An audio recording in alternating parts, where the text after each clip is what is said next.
नमस्कार।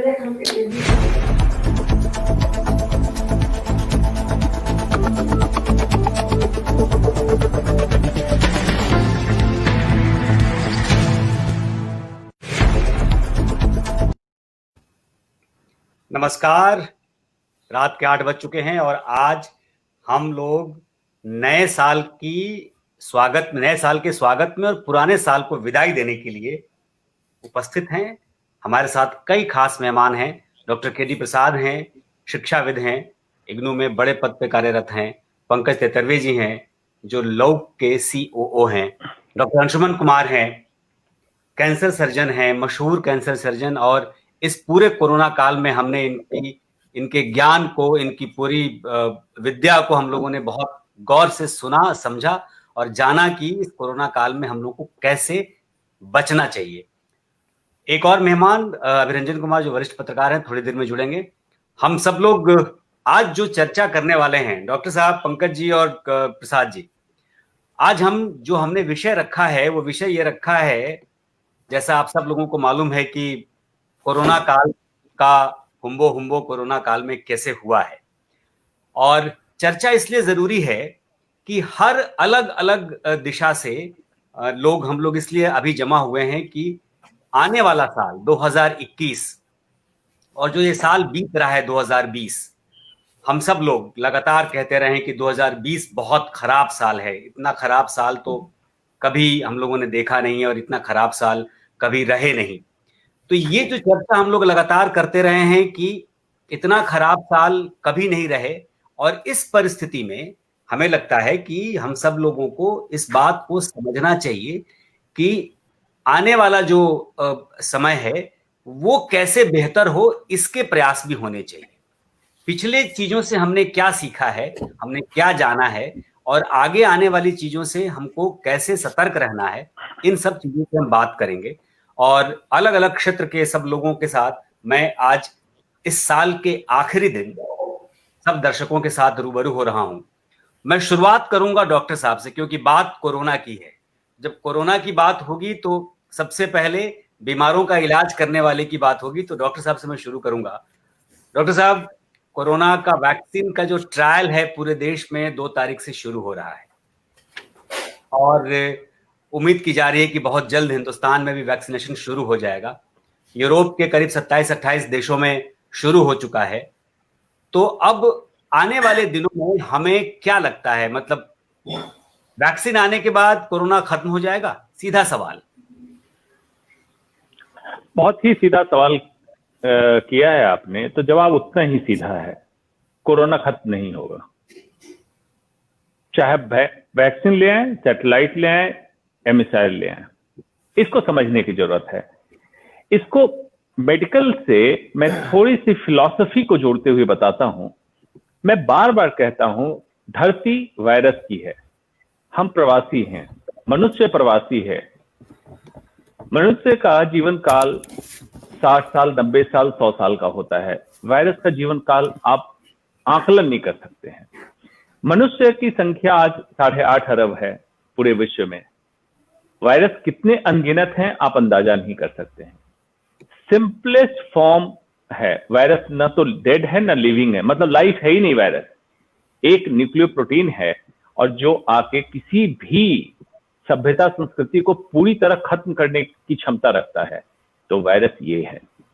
कब आता है, कहां से आता है, सारे वायरोलॉजिस्ट, मेडिकल साइंटिस्ट रिसर्च में लगे रहते हैं, और ये सारी हाइपोथेसिस होती है कि चमगादड़ से आया, चीन से आया। ठीक है, कहीं ना कहीं तो आएगा, लेकिन ऐसा क्या होता है वायरस में? वायरस में सबसे खास बात है, इंडिपेंडेंट एग्जिस्टेंस नहीं है। हम वैक्सीन लाते हैं, वैक्सीन से प्रतिरोधक क्षमता बना देते हैं, एक सर्टेन टाइम के लिए आपको कोरोना से संक्रमण नहीं होगा। लेकिन वायरस क्या करेगा, अपना स्ट्रेन बदल लेगा। जब देख लेगा ये प्रतिरोधक क्षमता के लोग ज्यादा हो गए, स्ट्रेन बदलेगा, या कोरोना की जगह कोई नया वायरस आएगा। कोरोना वेरिडी फैमिली पुराना है, जिसमें SARS-CoV-2 2003 में आया था। इसमें एक नया आ गया, SARS-CoV आया था 2003 में, SARS-CoV-2 अभी आ गया। इसी तरह से स्ट्रेन या वायरस बदलते रहेंगे और मानव जीवन में इस तरह की समस्याएं आएंगी। करना क्या है? लोग कहते हैं हेल्थ केयर मैनेजमेंट, मैं कहता हूं you can't manage it. Manage yourself, अपने आप का प्रबंधन करें। आप बाकी चीजों का प्रबंधन नहीं कर रहे। कितना, एक लाइन में बताता हूं क्या प्रबंधन है।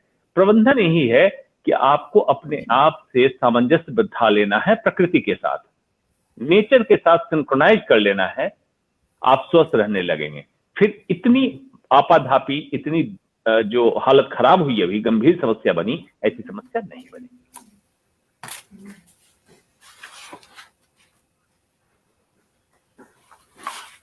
जी अनुरंजन जी। जी, आपने जो बात कही, अब हम जिस तरीके से आपने कहा कि ये गंभीर समस्या हम लोगों ने अपनी आपाधापी के हिसाब से बनाया, एक सवाल मैं आपसे इसी से जुड़ा हुआ ये करूंगा कि जिस तरीके से वैक्सीन की चर्चा हो रही है और वैक्सीन को लेकर के ये कहा जा रहा है कि इतने फीसदी तक ये वैक्सीन कारगर है, 90% तक, 60% तक, 70% तक, जो भी एक परसेंटेज होता है।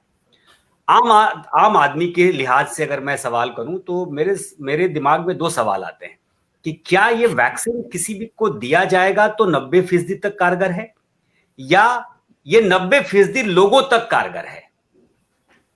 बहुत बढ़िया, बहुत बढ़िया, मजा आ गया सवाल सुन के।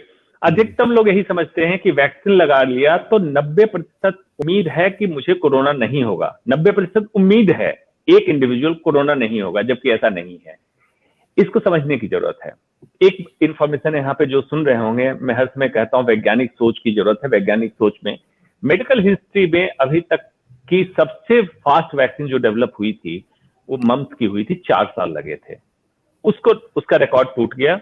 कोरोना का वैक्सीन लगभग 1 साल के अंदर हमने डेवलप कर लिया है। तो ये मेडिकल हिस्ट्री का एक रिकॉर्ड टूटा है कोरोना वैक्सीन आके।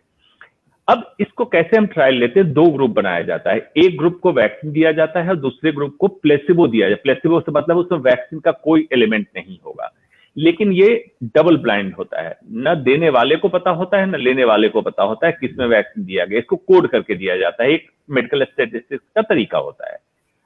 जिस ग्रुप पे वैक्सीन नहीं दिया गया उसमें कितने लोगों को संक्रमण हुआ, ये आपका स्टैंडर्ड पैमाना बन गया कि वैक्सीन नहीं लेने पे इतने लोग संक्रमित होते हैं। संक्रमित से मतलब है नॉट ओनली इन्फेक्शन, उसको डिजीज हो, लक्षण आए। जिनको वैक्सीन मिला तो कितने लोग प्रोटेक्ट हुए और कितने लोग वैक्सीन लेने के बाद भी अनप्रोटेक्टेड रह गए, ये इसका मतलब होता है।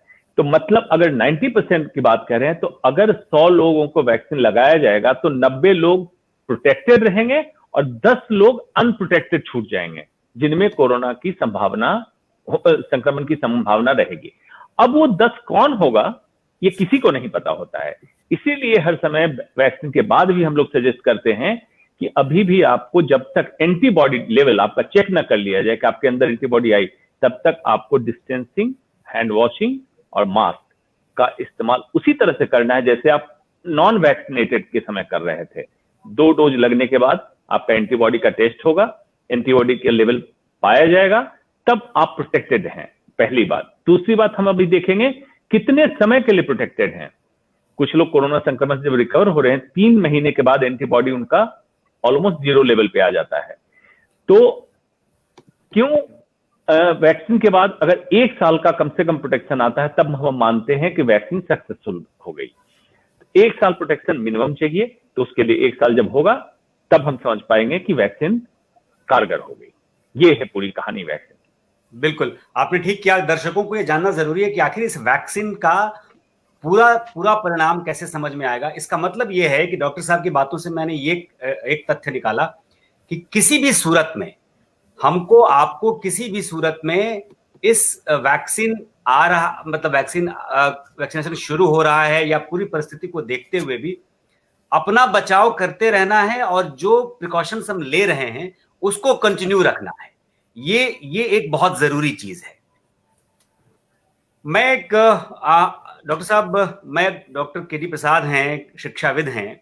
मैं उनसे एक सवाल पूछता हूं। देखिए, 1 साल से पढ़ाई लिखाई, स्कूल कॉलेज, अलग अलग एग्जामिनेशंस बिल्कुल गडमड है। आज ही केंद्रीय शिक्षा मंत्री ने 10th और 12th के बोर्ड्स के डेट्स अनाउंस किए। अब वो मई में लेके चले गए। मई से जून तक दोनों परीक्षाएं 10वीं और 12वीं की लगभग एक साथ होंगी। इस पूरी परिस्थिति में अगर हम देखें तो इस कोरोना काल ने प्रसाद जी आखिर छात्रों को, उनके पेरेंट्स को, गार्जियंस को क्या सिखाया कि कैसे शिक्षा की तैयारी कैसे करनी चाहिए, पढ़ाई कैसे करनी चाहिए, और क्या क्या लाभ हुआ और क्या नुकसान हुआ? जी, बहुत बहुत बढ़िया प्रश्न आपने पूछा, लेकिन इस प्रश्न के जवाब से पहले मैं डॉक्टर अंशुमन कुमार जी के पूरे स्टेटमेंट को मैं उनकी तारीफ करूंगा कि जो उनकी पकड़ है इस पूरी इस पे कोरोना पे, काफी काफी बढ़िया मुझे लगा उनका ये। अब रही आपके प्रश्न का जवाब कि भाई आपने पूछा कि 1 साल से हम लोग कोरोना से परेशान हैं, कोई ग्रसित हो रहा है, कोई अपने आप को बचा रहा है। इस पूरे पटाक्षेप में हमने ये देखा कि सबसे बड़ी बात जो हुई है, सबसे ज्यादा अफेक्ट हमारे विद्यार्थी हुए हैं, खास करके स्कूली विद्यार्थी बहुत ज्यादा अफेक्ट हुए हैं। हमने जो शिक्षाविदों ने ये बात कही कि नहीं ऑनलाइन एजुकेशन होगी, ऑनलाइन से शिक्षा दी जाएगी, ऑनलाइन से शिक्षा दी गई, लेकिन उस शिक्षा कितना लाभप्रद रहा, ये एक बहुत बड़ा अन्वेषण का या एक रिसर्च का विषय है।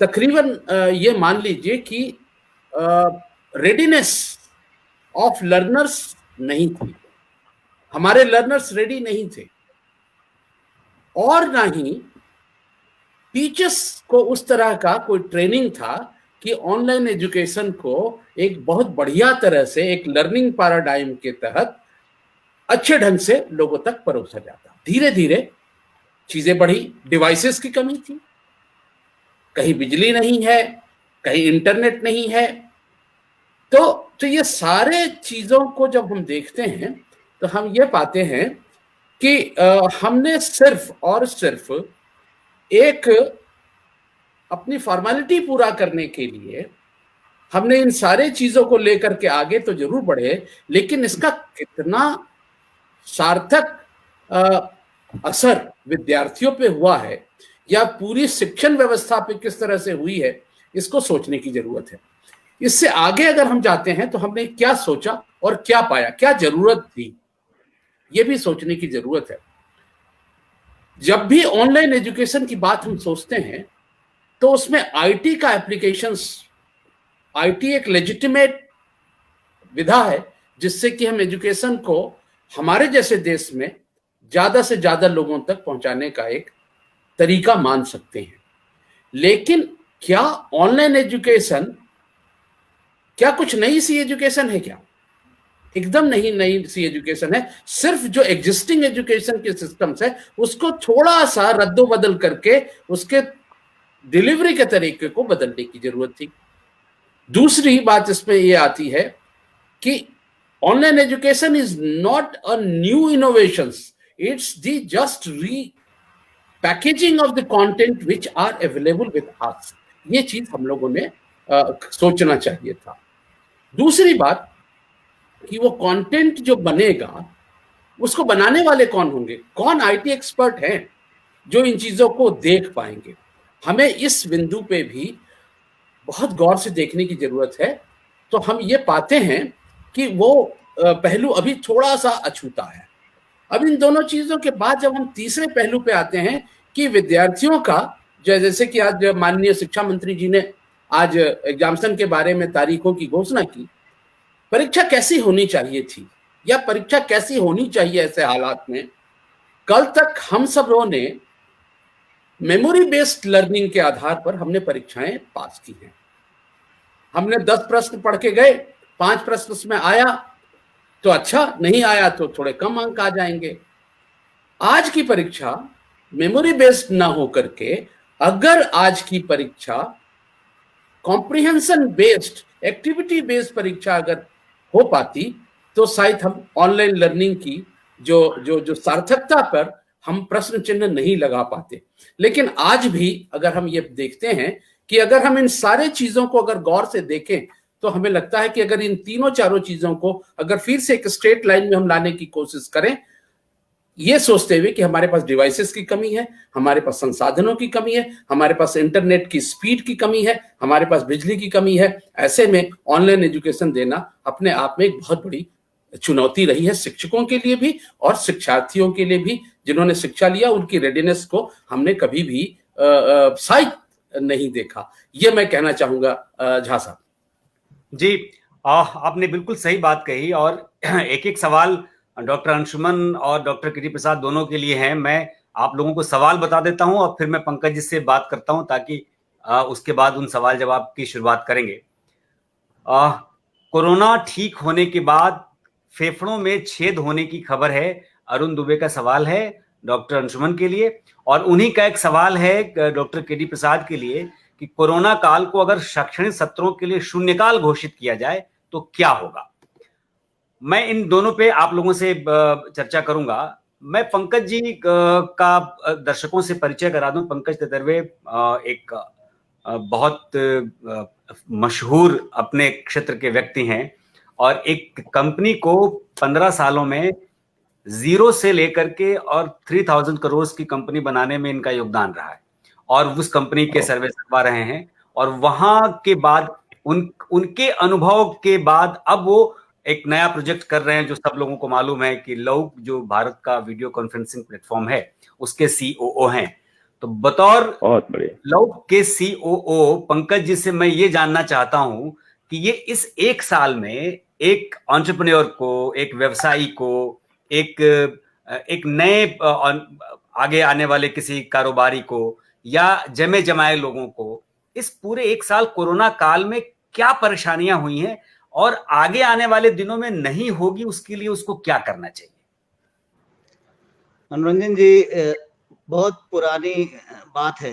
विंस्टन चर्चिल ने सेकेंड वर्ल्ड वॉर के बाद कहा था कि आपदा में जो अवसर छिपा होता है उसको कभी छोड़ना नहीं चाहिए, उसको ढूंढना चाहिए, उसको निकालनी चाहिए। आज हम हिंदुस्तान ही नहीं पूरे विश्व में देखें, हर जगह लोग परेशान है, हर कोई ये है। कुछ लोग तो हम कर रहे हैं, छाती पीट रहे हैं, जिनको कुछ करना नहीं है। कुछ लोग उसमें अवसर ढूंढ रहे हैं। अवसर ढूंढने वालों की संख्या, उनकी प्रतिशतता कम हो सकती है, लेकिन जो है वो आगे बढ़ रहे हैं।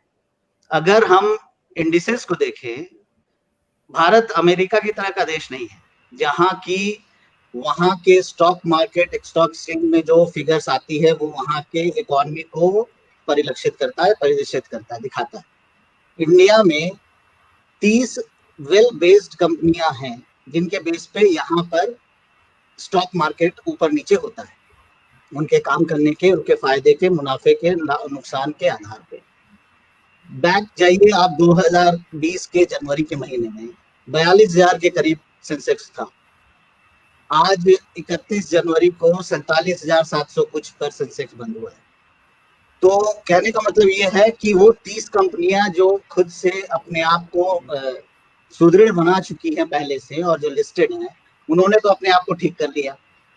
उसके बाद इकोनॉमी का एक बड़ा पोर्शन बचता है जो बाकी दूसरी कंपनियां होती हैं, जिसमें कि करीब 63 मिलियन 6 करोड़ 30 लाख एमएसएमई कंपनियां हैं जो कि इस विपदा की घड़ी में, इस आपदा की घड़ी में कुछ तो अपने आप को डूबते हुए देख रही हैं और अभी तक कुछ मेहनत नहीं कर रही हैं, और कुछ लोग हैं जो कि अपने आप को ऊपर उठा करके आगे बढ़ने की सोच रहे हैं। कुछ कंपनियों के बारे में मैं कहना चाहता हूँ, उदाहरण दूंगा। मेरे बहुत करीबी हैं, उनकी एक कंपनी एमएसएमई यहाँ ओखला में पहले उनकी फैक्ट्री थी। उस फैक्ट्री में वो ऐसी चीजें बनाते थे जो किसी भी दूसरी फैक्ट्रीज को एस्टैब्लिश करने के लिए उनकी जरूरत होती है, जो यूटिलिटीज की कंपनी होती है। सोनिटेक के नाम से वो कंपनी, जैसे फैक्ट्री में कोई भी चीज चलाने के लिए कंप्रेसर के साथ में ड्रायर और चिलर और बाकी चीजों की जरूरत होती है, वो चीज वो बनाते हैं। उसके बिना कोई कंपनी चल नहीं सकती। पिछले कुछ दिनों में उनके एमडी से मेरी बात हो रही थी और उन्होंने कहा कि विगत 2-3 साल से जो उनका टारगेट रहा था और वो अचीव नहीं कर पा रहे थे, इस विपदा की घड़ी में उन्होंने अपनी सोच को बदला। जिस कॉरपोरेट सेक्टर को वो सिर्फ टारगेट कर रहे थे, उससे हट करके दूसरे छोटे सेक्टर्स में उन्होंने अपने आप को घुसने की कोशिश करी। वहां घुसने के बाद पिछले 2-3 साल में जितना वो बिजनेस नहीं कर सकते थे, उन्होंने 3 महीने में उतना बिजनेस कर दिया। तो ये है अवसर खोजने की बात। आज के जमाने में, जैसा डॉक्टर प्रसाद बोल रहे थे कि शिक्षा का ही अगर क्षेत्र है, वहां भी ये ऑनलाइन और डिस्टेंस लर्निंग तो इग्नोर करा ही रहा है, डॉक्टर प्रसाद से अच्छा और कौन जान सकता है, और याद से नहीं कई समय से हो रहा है। डिस्टेंस लर्निंग का ही एक दूसरा प्रारूप या रीपैकेजिंग करके ये ऑनलाइन स्टडी या ऑनलाइन लर्निंग और इस तरह की चीजें हो रही हैं, जिसमें कि सारी चीजें आपको इंटरनेट के थ्रू आपके पास घर पे अवेलेबल कराई दी जाएगी। इन चीजों का फायदा, टेक्नोलॉजी का फायदा, आर्टिफिशियल इंटेलिजेंस का फायदा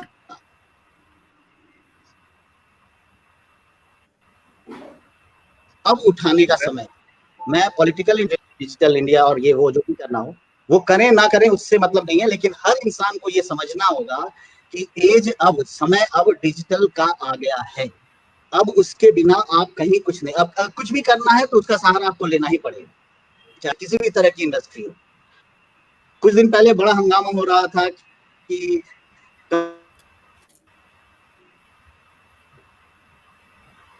कंपनियां पैसे ले लेती हैं बैंक से, लोन ले लेती हैं और वो दे नहीं पाती, डेट्स बहुत हाँ आ रही, बीच बीच में थोड़ा सा नेटवर्क की इशू हो रही है। हेलो, हाँ माइट भी हो सकता है भाई। दिल्ली ऐसे जगह में, और एक अच्छे जो सबर्ब कहा जाता है दिल्ली में, द्वारका, वहां में बैठा हूँ और यहाँ भी स्थिति ऐसी हो रही है क्योंकि लगता है इंटरनेट के सारे कनेक्शन सिंगो।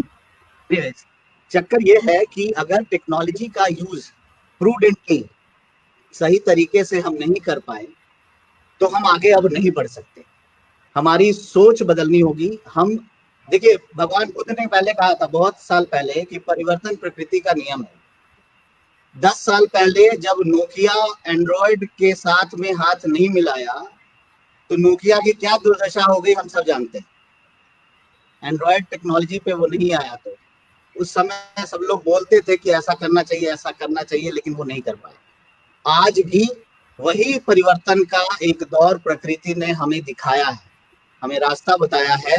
इनडायरेक्टली या डायरेक्टली, प्रत्यक्ष या परोक्ष रूप से प्रकृति ने इस महामारी, इस आपदा के समय में ये बताया कि भैया अपने आप को बदल लो, अगर नहीं बदलोगे तो तुम्हारा सर्वाइवल बहुत मुश्किल है।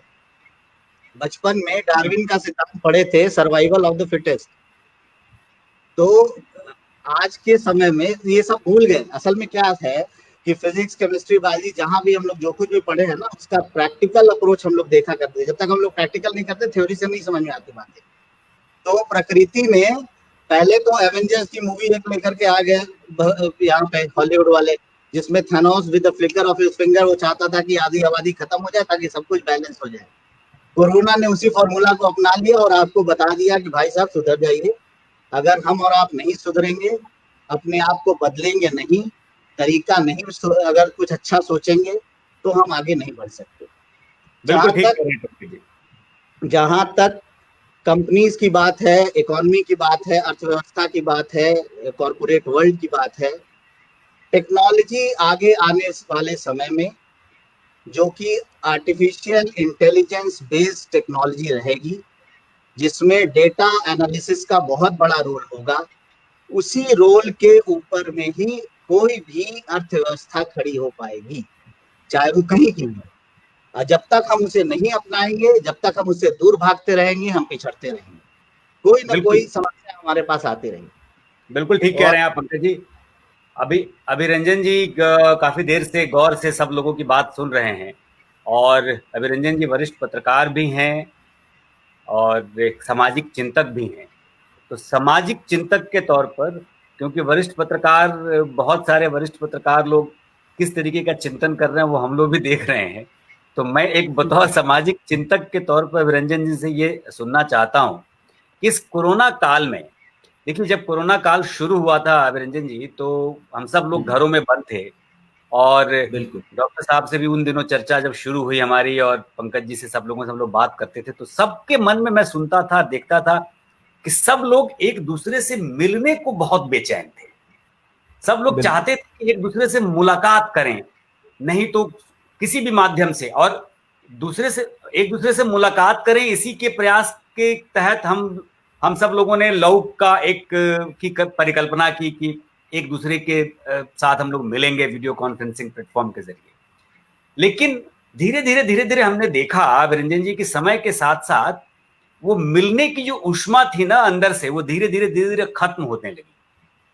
और घरों में बंद होने के बावजूद, ये जानने के बावजूद कि अगला समय पता नहीं क्या होगा, कल कौन है नहीं है, इन सारी परिस्थितियों को समझने के बावजूद समाज के अंदर जो वो ऊष्मा होनी चाहिए, जो गर्माहट होनी चाहिए संबंधों की, वो धीरे धीरे खत्म होने लगी। और ये मुझे बड़ा आश्चर्यचकित करती है कि इतनी बड़ी विपदा आने के बाद भी एक इंसान के अंदर की जो गर्माहट शुरू में दिखी थी, शुरू में हर कोई, क्योंकि अब देखिए मैं एक जिक्र करूंगा, मेरे एक मित्र हैं, वो भी एजुकेशनिस्ट हैं, तो उन्होंने कहा कि करीब 2 महीने बीत गए थे, तो उन्होंने कहा कि मैं भूल गया हूं कि पैंट का बेल्ट कैसे लगाऊंगा, क्योंकि 2 महीने से वो गर्मी के मौसम थे और 2 महीने से वो बरमूडा हाफ पैंट में घर में रह रहे थे। तो ये स्थिति आ गई थी इंसान की, और उसके बाद अचानक से फिर वही कटुता, फिर वही वैमनस्यता, फिर उसी तरीके की भाषा, फिर उसी तरीके का विरोध विद्रोह आने लगा। तो सामाजिक दृष्टि से अभिरंजन जी, आप ये बदलाव कैसा देखते हैं? क्या कोरोना काल ने कुछ सिखाया या आने वाले समय के लिए सचेत किया? क्या इंसान सीखा? अभिरंजन जी। नहीं अनुरंजन जी, देखिए इंसान तो अपनी फितरत से मजबूर है, वो जैसा था वैसा ही है, वैसा ही रहेगा। होता यह है कि इतिहास के जो पात्र हैं उनको हम लोग महिमा मंडित करते हैं, वर्तमान के जो पात्र हैं उनको हम लोग जो है लांछित करते हैं कि ये बुरे हैं, कितना बुरा दौर है, बुरा समाज है, और भविष्य के बारे में जो है एक उम्मीद और नाउम्मीदी के बीच में हम चले जाते हैं। कुछ लोग उम्मीद से भरपूर रहते हैं, कुछ लोग नाउम्मीदी से भरे रहते हैं। ये व्यक्तियों का अपना अपना स्वभाव होता है और अपनी अपनी सोच होती है। शुरू में जो आपने कहा, शुरू में इसलिए उत्कंठा थी क्योंकि लोग मिलना जुलना चाहते थे और एक दूसरे को मिस कर रहे थे ज्यादा, क्योंकि उस तरह का लॉकडाउन जो है भारत में किसी ने पहले देखा नहीं था। हम लोगों ने तो कभी नहीं देखा था कि सब कुछ जो है कंप्लीटली बंद हो जाए, तो एक बेचैनी थी। लेकिन जो बाद में आपने कहा कि उत्कंठा कम हो गई, मुझे लगता है वो कम नहीं हुई। महामारी ने एक तरह से लोगों को मजबूर किया, क्योंकि लगातार लोगों के मरने की खबरें आने लगी, और हम सभी जानते हैं कि सरकारी आंकड़ों में भी देखा जाए तो 1,48,000 से ज्यादा लोगों की मृत्यु भारत में भी हुई है, और पूरी दुनिया में तो कहर बरपा हुआ है ही। तो जब लोगों की मौत होने लगी, अपने लोगों की मौत होने लगी, तो लोगों ने अपने आप को ये समझा कि घर में समेटना जो है इस वक्त अपने लिए भी और दूसरों के लिए भी उचित है। लेकिन अब आप देख रहे हैं कि फिर से जो है वो उत्कंठा दिखाई दे रही है। मुझे अब जो है समाज में 90% लोगों में ये देखने को मिल रहा है कि लोग मिलजुल रहे हैं आपस में। मिडिल क्लास में थोड़ा सा एक तबका है जो इस मेलजोल में बहुत रुचि नहीं ले रहा है या प्रिकॉशन बरत रहा है, बट मैं देखता हूं कि आमतौर पे समाज में 90% लोग हैं जो फिर से जीवन की गतिविधियां शुरू हो चुकी हैं, शादी ब्याह शुरू हो चुके हैं, पूजा पाठ शुरू हो चुके हैं, जो आयोजन होने हैं वो सब हो रहे हैं, एज इट इज हो रहे हैं, जमावड़ा भी लग रहा है। सावधानी बरतने की जरूरत है। मेलजोल बहुत जरूरी है अनुरंजन जी। हम आप सभी लोग रहेंगे तो मिलते जुलते रहेंगे, मिलने जुलने के तमाम साधन है, इस तरह से भी हम मिल रहे हैं। हम लोग फोन की बातचीत में भी मिलते हैं। तेतरवे जी ने बताया कि किस तरह से आजकल ऐसे ऐसे वीडियो कॉन्फ्रेंसिंग ऐप आ गए हैं जिसमें आपका भी ऐप शामिल है, लाउ। तो अब इसने जो है ना फिजिकल मीटिंग्स की जो एक कमी महसूस हो रही थी उसको धीरे धीरे कम किया है। तो ये भी वजह है कि लोगों ने देखा कि जब मेरे पास विकल्प आ गए, मैं अलग अलग प्लेटफॉर्म के जरिए 2 लोगों की, 4 लोगों की, 10 लोगों की, 40 लोगों की, 50 लोगों की, 100 लोगों की मीटिंग एक साथ कर सकता हूं, ऑनलाइन रहते हुए कर सकता हूं।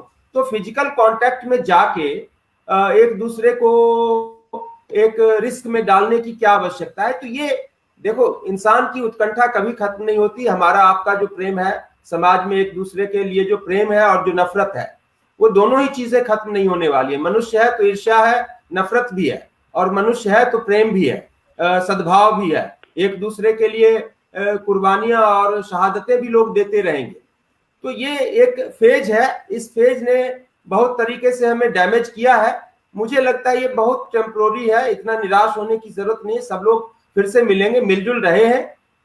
अभी मिलने जुलने के कारण आप देखो, मैंने सुना अभी दिवाली के दिन की कई घटनाएं मैंने सुनी कि दिवाली के दिन, और मेरे जान पहचान में और संपर्क के हुए लोग हैं, मैं यहाँ पर नाम नहीं लेना चाहूंगा, सिर्फ नहीं करना चाहूंगा, लेकिन दिवाली के दिन कई लोग एक दूसरे से मिले हैं और उसके बाद संक्रमण भी हुआ है और उसके कारण जो है एक एमिनेंट राइटर की डेथ भी हुई है। और तो मिलने जुलने की उत्कंठा बड़ी अच्छी है, लेकिन उसके साथ हमें सावधानी भी बरतनी है। अगर हमारे भीतर कोई सिम्टम्स उभर रहे तो हमें सचेत होना पड़ेगा, व्यक्तिगत स्तर पे भी, अपने परिवार के अन्य लोगों के बीच भी, और अपने मित्रों और रिश्तेदारों को भी आगाह करना पड़ेगा और अपनी समय पर जांच करानी पड़ेगी। हो ये रहा है कि हमें अगर कोई समस्या हो रही है, हम बहुत ज्यादा मिलने के लिए उत्सुक हैं, हमने बताया नहीं सामने वाले को, आधा घंटा बैठ के हा हा ही हंसी ठट्ठा चला, मिलना जुलना तो हुआ, लेकिन सब लोग बाद में अस्पताल में पाए गए। तो हमें ये देखना पड़ेगा कि दोनों के बीच में एक संतुलन बनाना है। हमारी आपकी सुरक्षा भी जरूरी है और हमारा आपका मिलना, हमारे आपके व्यक्तिगत संबंधों की उष्मा जो आप कह रहे हैं, संबंधों की गर्माहट, वो भी जरूरी है।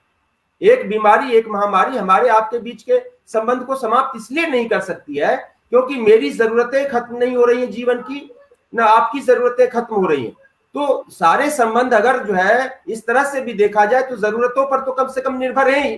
तो जब जरूरतें हमारी खत्म नहीं हो रही हैं तो संबंध भी खत्म नहीं हो रहे। तो मुझे लगता है कि उसके लिए बहुत परेशान नहीं होना है। ये अभी थोड़े दिनों की सावधानी और बरतनी पड़ेगी, कम से कम एक क्वार्टर, एक तिमाही की सावधानी मुझे लगता है फरवरी मार्च तक और करना पड़ेगा।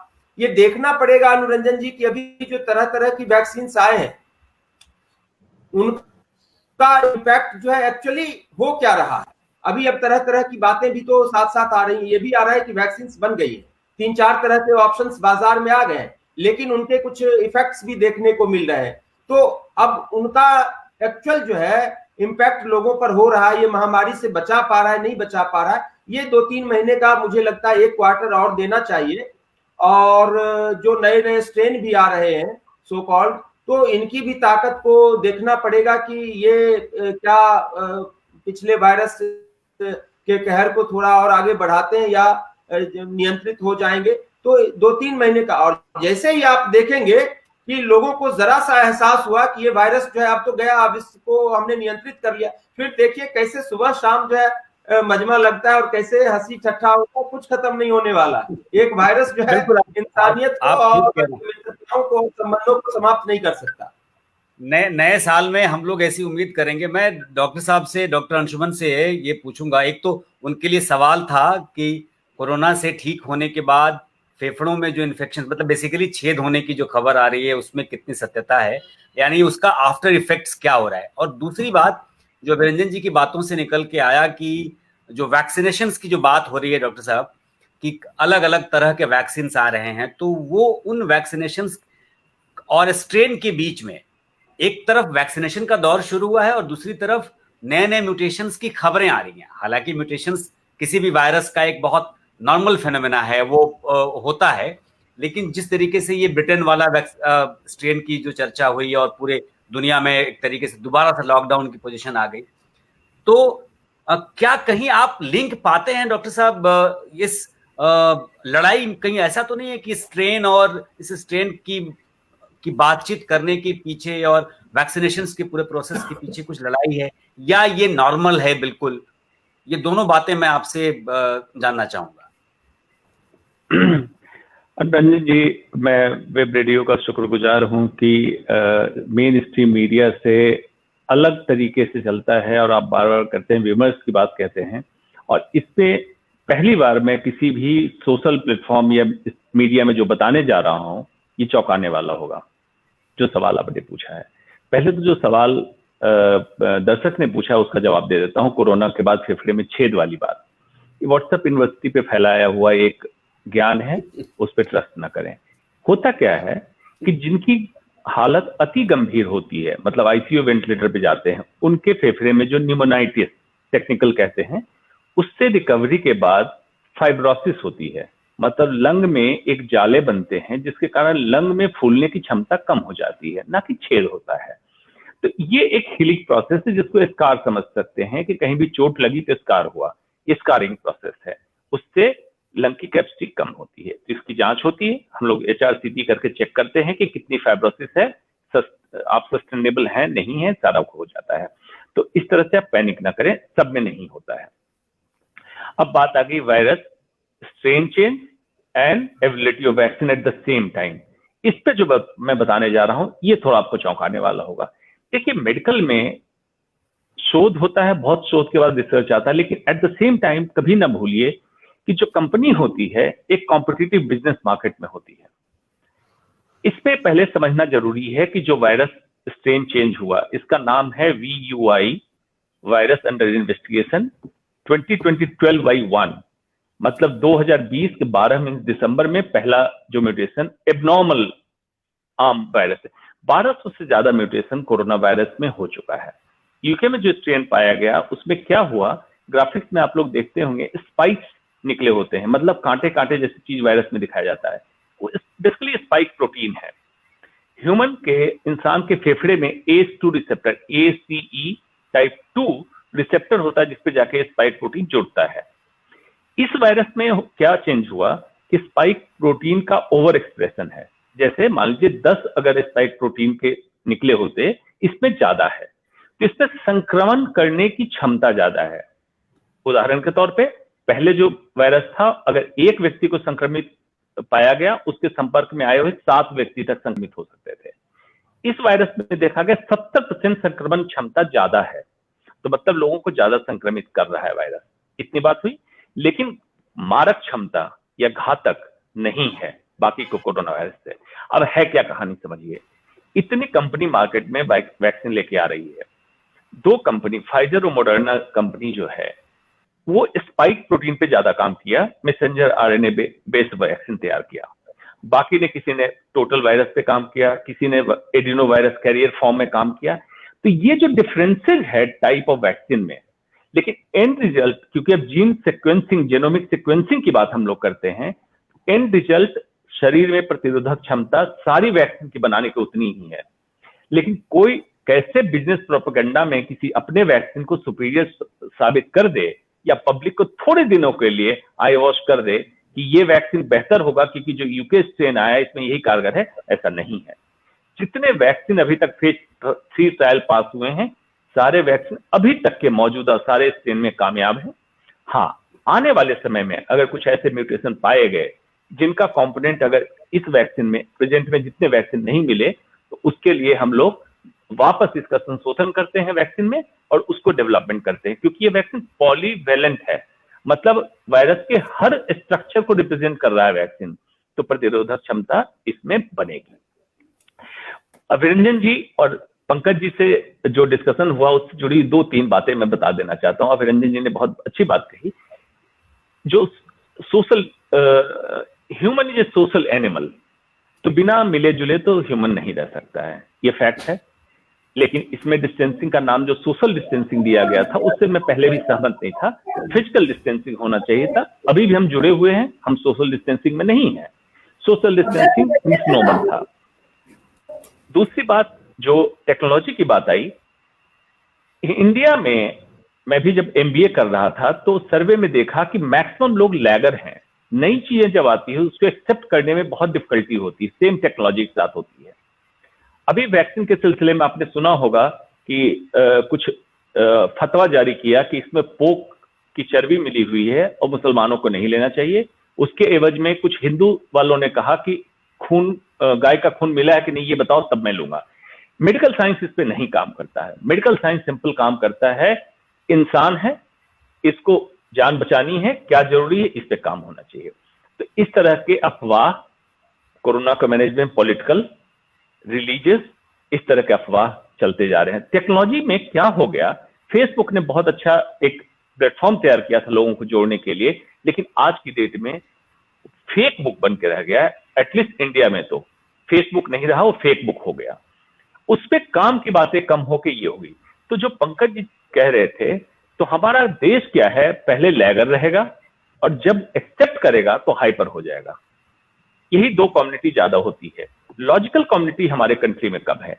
तो टेक्नोलॉजी का जब इस्तेमाल करें तो हर समय ये सोचिएगा, make the technology slave and technology should work for you, not you start working for the technology. आज की बात क्या हो गई है, इंसान का अधिकतर समय व्हाट्सएप और फेसबुक पे अपडेट करने पे लगता है, एंड रिजल्ट कुछ नहीं होता है, मेंटल स्ट्रेस एंड स्ट्रेन बढ़ता है। टेक्नोलॉजी का इस्तेमाल करके प्रोडक्टिविटी बढ़ाइए, लॉजिकल बनिए, एनालिटिकल पावर को बढ़ाइए, प्रोडक्टिविटी को बढ़ाइए, ना कि अपनी प्रोडक्टिविटी आप डिस्ट्रॉय कर दीजिए। यही संदेश है। बिल्कुल आप ठीक कह रहे हैं। आपने जो बात कही डॉक्टर साहब, ये फैक्ट है कि प्रोडक्टिविटी ही बढ़ाने की जरूरत है। केडी प्रसाद जी, आपने सुना और जो डॉक्टर साहब ने कहा या विरंजन जी ने कहा, मैं एक बात आपसे इसमें और जानना चाहूंगा, चूंकि आप शिक्षाविद भी हैं और जो बातें अभी हो रही थी, और डॉक्टर साहब भी इस पे, अंशुमन जी भी इस पे ध्यान देंगे, कि आपने कहा कि एक नई तकनीक पे इसका पूरा विस्तार होना चाहिए और उससे लोगों को लाभ लेना चाहिए। पंकज जी ने जैसा बताया कि ये जो नई पूरी पद्धति हम लोगों ने इस्तेमाल की है, वो सोशल डिस्टेंसिंग के साथ एक लर्निंग की बात हम लोग पहले से तो करते ही रहे हैं और इग्नू उसी को लेकर के करता रहा है। आप हमें ये बताइए कि शिक्षा के लिहाज से अगर हम ये बात करें कि ये तो ठीक है कि आप एक दूसरे के पास पहुंचते हैं, आप ऑनलाइन पढ़ाई करते हैं या परिस्थितियां देखते हैं, लेकिन एक साल में ऑनलाइन पढ़ाई और आप सालों से जो ऑफलाइन पढ़ाई करा रहे हैं, ये दोनों, इस दोनों के बीच का क्या डिफरेंस आपको लगता है कि आम आदमी को, या आम मतलब आदमी, मेरा कहने का मतलब कि जो नए जनरेशन के बच्चे हैं उनको क्या लाभ देगा? देखिए, आप भी सोशल डिस्टेंसिंग के साथ ही, मतलब डिस्टेंस लर्निंग आप कराते हैं और ये अब ऑनलाइन पढ़ाई हो गई। ये दोनों है तो दोनों दूर दूर से, लेकिन दोनों के बीच का क्या फर्क आपको लगा कि ये बहुत इंपॉर्टेंट है, जो लोगों को समझना चाहिए शिक्षा के लिहाज से? क्योंकि क्लासरूम में जाकर के पढ़ने का तो अभी दौर आया नहीं। एक दो राज्यों ने कोशिश की, फिर वहां लॉकडाउन लगा देना पड़ा, बंद करना पड़ा। तो उसमें क्या होना चाहिए? जी, बड़ा ही बेहतरीन सवाल आपका है। और हमने ये देखा कि सिर्फ और सिर्फ जो दूर शिक्षा की संस्थानें थी, उन्होंने एक दिन भी अपना अन्यथा नहीं जाने दिया और एक ऐसे नए लर्निंग पैराडाइम पे काम शुरू किया, इस अपेक्षा से कि कहीं ना कहीं विद्यार्थी को ऐसे समय में भी हम उनको एक घर तक सपोर्ट पहुंचाने की कोशिश करें। हुआ क्या इस बीच, जो मैंने पहले भी कहा कि आज हमारे देश के अंदर एक बहुत बड़ा फर्क है। फर्क या अंतर क्या है? हमारे पास एक लैपटॉप है या किसी के पास 2 लैपटॉप है या किसी के पास नहीं लैपटॉप है। किसी भी ऑनलाइन एजुकेशन में इस बात का मुझे जरूर फक्र है कि ओडियन इंस्टीट्यूशंस ने ऐसे क्राइसिस में एक नया डायरेक्शन जरूर दिया है और उनके पास एक एडेड एडवांटेज ये था कि उनके पास लर्निंग मटेरियल जो थी उसको हमने रीपैकेज करने में हमें आसानी हुई, क्योंकि हम उसी तरह के प्रकल्पों पे काम कर रहे थे। लेकिन इसका नतीजा क्या निकला, उस पर एक गौर करके सोचने की जरूरत है। नतीजा उतना सार्थक नहीं था। नतीजा उतना सार्थक इसलिए नहीं था क्योंकि जब ऑनलाइन एजुकेशन की बात होती है तो वहां पे उन सारे आईटी के चीजों की जरूरत होती है। एक ब्लॉकचेन है, ये होगा फिर ये होगा फिर ये होगा, और आज भी ये सारी चीजें एक लाइन पे नहीं दिखती हैं। आज मैं अक्सरहा मैं विश्वविद्यालय के या किसी अन्य विश्वविद्यालय के पाठ्यक्रमों की चर्चा मैं फेसबुक लाइव पे कर रहा था। एक नया अवसर था विश्वविद्यालय के काफी लोगों ने ऐसे समय में जहां पे कितने लोग पार्टिसिपेट करेंगे उसकी कोई सीमा नहीं थी, फेसबुक एक अपॉर्चुनिटी बनकर के आई थी और हमने फेसबुक पे लोगों तक पहुंचने की कोशिश की। ये विश्वविद्यालय की तरफ से या एक संस्थान की तरफ से किया गया। बट क्या दूसरे तरफ क्या सब लोग फेसबुक देख पा रहे थे? क्या सबके पास फेसबुक देखने के लिए या ऑनलाइन क्लास में पार्टिसिपेट करने के लिए वो संसाधन थे? नहीं थे। हमने एक जरूर सजेशन देना चाहते हैं आपके प्लेटफॉर्म के थ्रू से, आपके माध्यम से, कि हमारे पास जो कॉर्पोरेट सोशल रिस्पॉन्सिबिलिटी की जिनके पास भी पैसा है, सरकारी संस्थाओं की बात मैं कह रहा हूं, मैं इस पे कहीं कोई अन्यथा नहीं कहना चाह रहा हूं, सिर्फ एक चीज कहना चाह रहा हूं, क्यों नहीं ये जो कॉर्पोरेट सोशल रिस्पॉन्सिबिलिटी के जो पैसे हैं उसका सदुपयोग वैसे लोगों के लिए क्यों न किया जाए कि संसाधनों को मुहैया कराया जाए। आईआईटी मुंबई ने यही प्रकल्प किया कि उन्होंने 1 साल तक ऑनलाइन एजुकेशन में जाने और उसकी इफिशिएंसी और उसकी आउटरीच को स्टैब्लिश करने के लिए उन लोगों के एलुमनी एसोसिएशन ने आकर के पैसा इकट्ठा किया और वैसे लोगों के पास जिनके पास लैपटॉप नहीं थे, सॉफ्टवेयर नहीं थे, उनको उन्होंने मुहैया कराया। कहने का अंतिम भाव यही था कि संस्थाएं, विश्वविद्यालय या एक पूरी जो लर्निंग पैराडाइम है वो अपने आप में तब परिपूर्ण होता है जब उनको पहुंचने के लिए जो माध्यम है वो इक्वली एक दूसरे को मैच करते हैं, सिंक होते हैं। यहाँ पे अन्यथा ये सिंक नहीं हो पा रही थी। तो डेफिनेटली हमें ऐसा लगता है कि जितनी हमने आशा की थी, जितनी हमारी आशा थी कि ऑनलाइन एजुकेशन से बहुत चीजें होंगी, हुई हैं, काफी कुछ हुआ है, लेकिन उतनी चीजें नहीं हो पाई हैं, ये हम कहना चाहेंगे। और एक चीज अभी रंजन जी की बात से मैं 2 लाइनें कहना चाहूंगा कि जब उन्होंने कहा कि जिंदगी किस तरह से हो रही है, लोग कैसे उष्णता खत्म हो रही है या बढ़ रही है, तो मैं कहूंगा पग पग पर यूं बदलती है रूप जिंदगी, कभी किरण कभी खिली है धूप जिंदगी, शाम सी गोधूली कभी सियाह रात है जिंदगी, जैसे देखना चाहें वैसे ही धरे हैं रूप ये जिंदगी।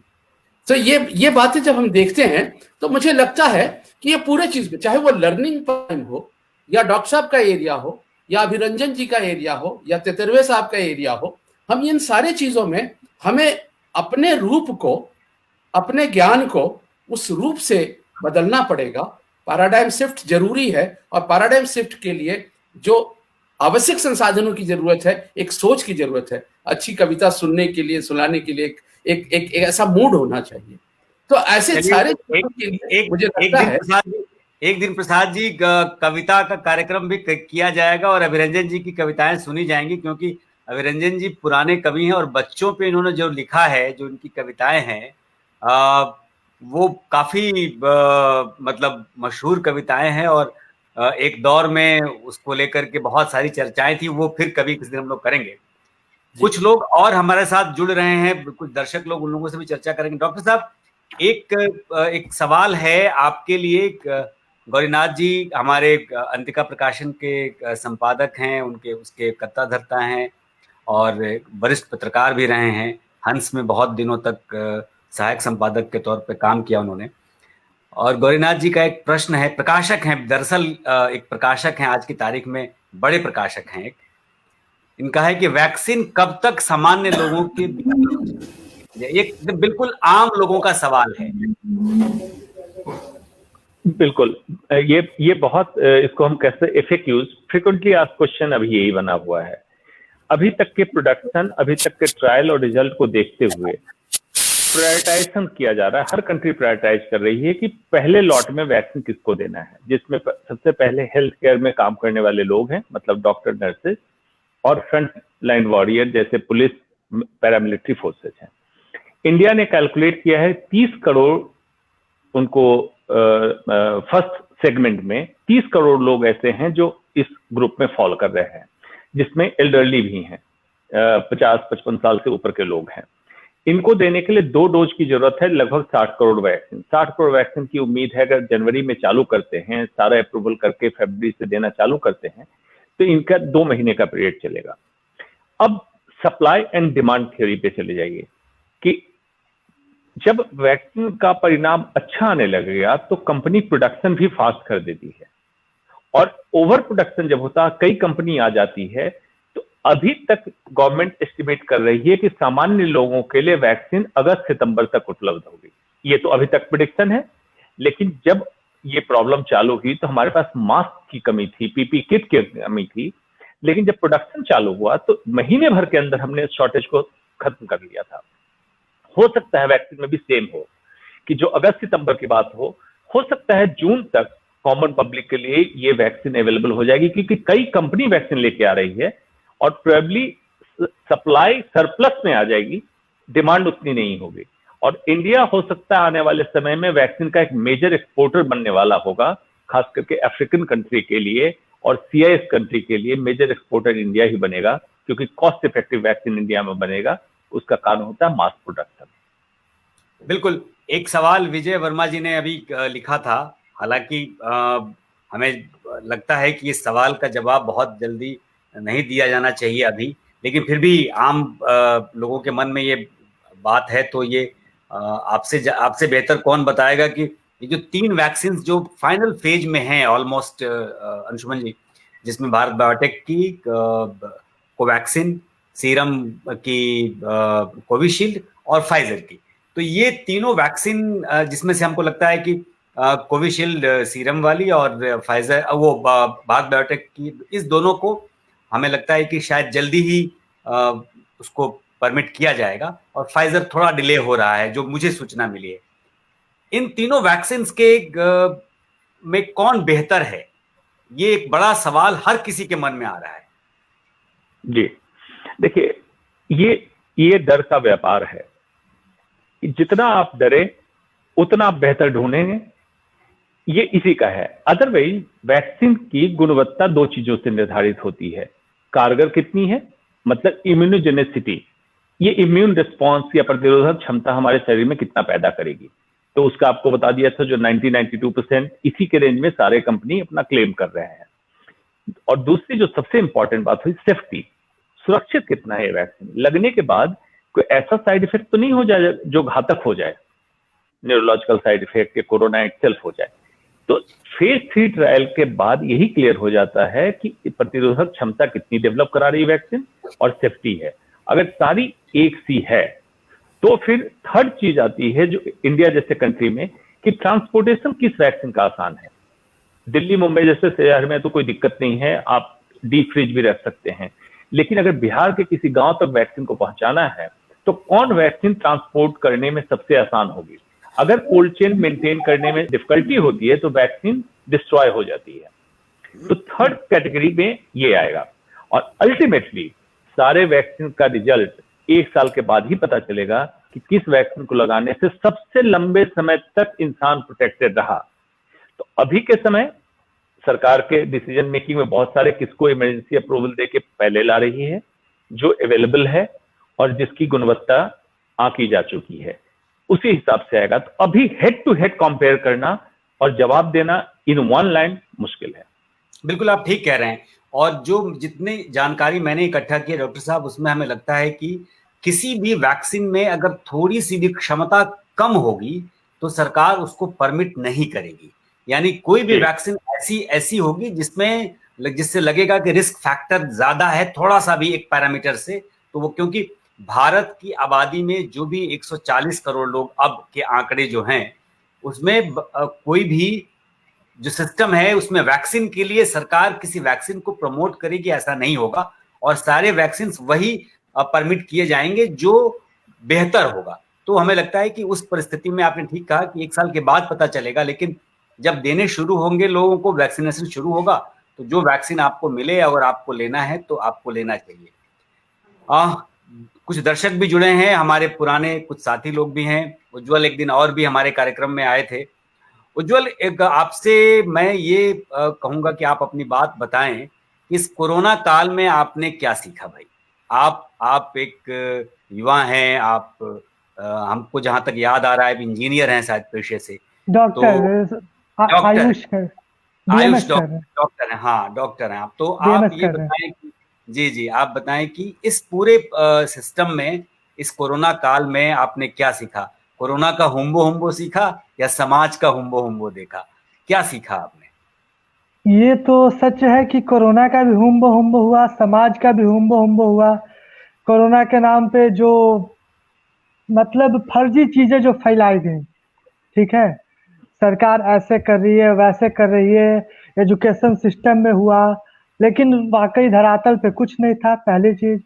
दूसरी चीज, समाज सेवी बहुत ज्यादा उभर के आए। अगर कोई 1 केजी चावल बांटा तो फिर उसके नाम के आगे समाज सेवी लग गया। ठीक, हम लोग की लास्ट चर्चा हुई थी नीट के एग्जाम को लेके, जो बहस चल रही थी उस पर हम लोग बात कर रहे थे, और उससे रिलेटेड मैं थोड़ा सा सवाल फिर लेके आना चाहूंगा।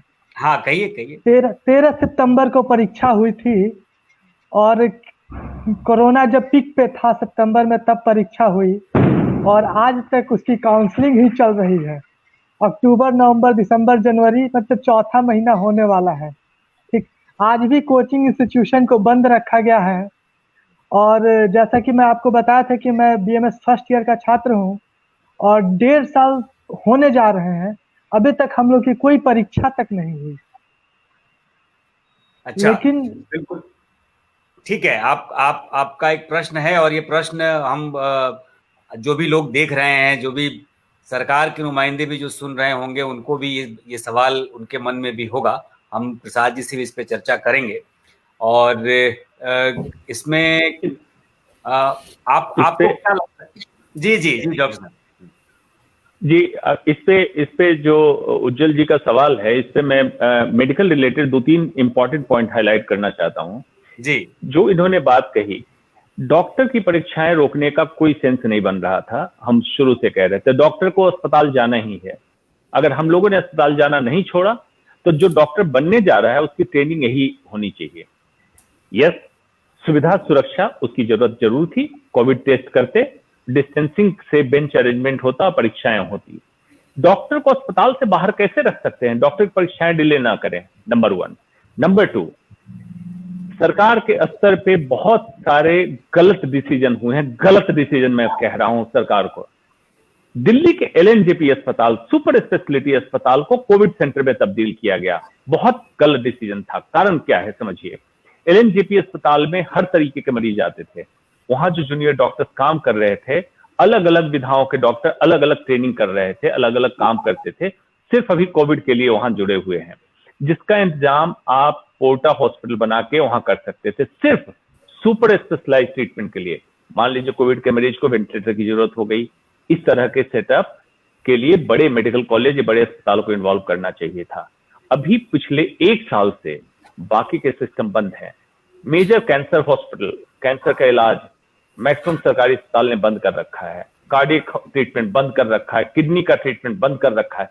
ये मेडिकल फैसिलिटी का जो बिल्कुल लचर हालत कर दी सिर्फ कोरोना वायरस के संक्रमण के कारण, ये बहुत बड़ा एक डिस्क्रिपेंसी हुआ। मेडिकल को इस तरह से मैनेज नहीं करना चाहिए था जिस तरह से मैनेज किया। इसको मैं ये कहूंगा प्योर पॉलिटिकल मैनेजमेंट हुआ कोरोना का, मेडिकल मैनेजमेंट नहीं हुआ था। बिल्कुल, आप बिल्कुल ठीक कह रहे हैं डॉक्टर साहब। और मैं इसको लेकर के मैं एक बात आपको बताऊं। अभी पिछले दिनों अभी रंजन जी को मालूम है और हमारे बाकी मित्रों को भी मालूम है, हमारी जहां मैं रहता हूं डॉक्टर साहब, वहां पिछले 3 महीने में 3 वरिष्ठ पत्रकारों का दुखद निधन हुआ है, जिसमें एक देश के बहुत जाने माने मशहूर कवि मंगलेश डबराल जी भी थे, और पिछले हफ्ते ज्योतिर्मय जी का निधन हुआ। धर्म पर लिखने वाले उनसे बेहतर कोई व्यक्ति हमने अपने इस पूरे 22 से 25 साल के बीच के कैरियर में नहीं देखा। जो पुराने लोग हैं वो भी बताते हैं कि धर्म पे ज्योतिर्मय जी से बढ़िया लिखने वाला कोई, उनका जो असल नाम था वो रमेश भटनागर था, लेकिन डॉक्टर श्री राम आचार्य ने उनको ज्योतिर्मय नाम दिया था और जनसत्ता में बहुत लंबे समय तक रहे। और डॉक्टर साहब आपको बताऊं कि अखंड ज्योति जो एक पत्रिका आती थी, आपको याद होगा, उसके संपादक रहे वो बहुत दिनों। मैं ये बात इसलिए कह रहा हूं कि जब मैं उनके निधन के बाद उनके यहाँ पे एक हमारे घर के पास हिंडन पे जो शवदाह गृह है उसको कोविड फ्री रखा गया है, मतलब वो वहां पे कोविड से रिलेटेड लोग नहीं जाते हैं। वहां पे एक इंस्ट्रक्शंस है कि जो सामान्य जो इलाके की मौतें होंगी उसके लिए ही वो जगह निर्धारित की गई है। वहीं पे उनका अंतिम संस्कार था, तो वहां हम लोग गए थे। मैं बिल्कुल इस फोरम पे बताना चाहता हूं कि वहां पर जाने के बाद, चूंकि एक तो 1 साल के बाद उस तरीके की किसी जगह पर गए, कभी किसी ऐसे हादसे में कभी गए भी रहे होंगे, तो वहां पर जो परिस्थितियां हमने देखी वो बहुत ही डरावनी थी। हालांकि हमने इसका जिक्र पहले नहीं किया, आज इसलिए कर रहा हूं कि आपने जो कहा कि सरकार का जो फेलियर है, किस अस्पताल को क्या बनाना है, वो सरकार ने अगर ठीक से नहीं सोचा, ठीक से प्लान नहीं किया, तो उसका परिणाम दिख रहा है।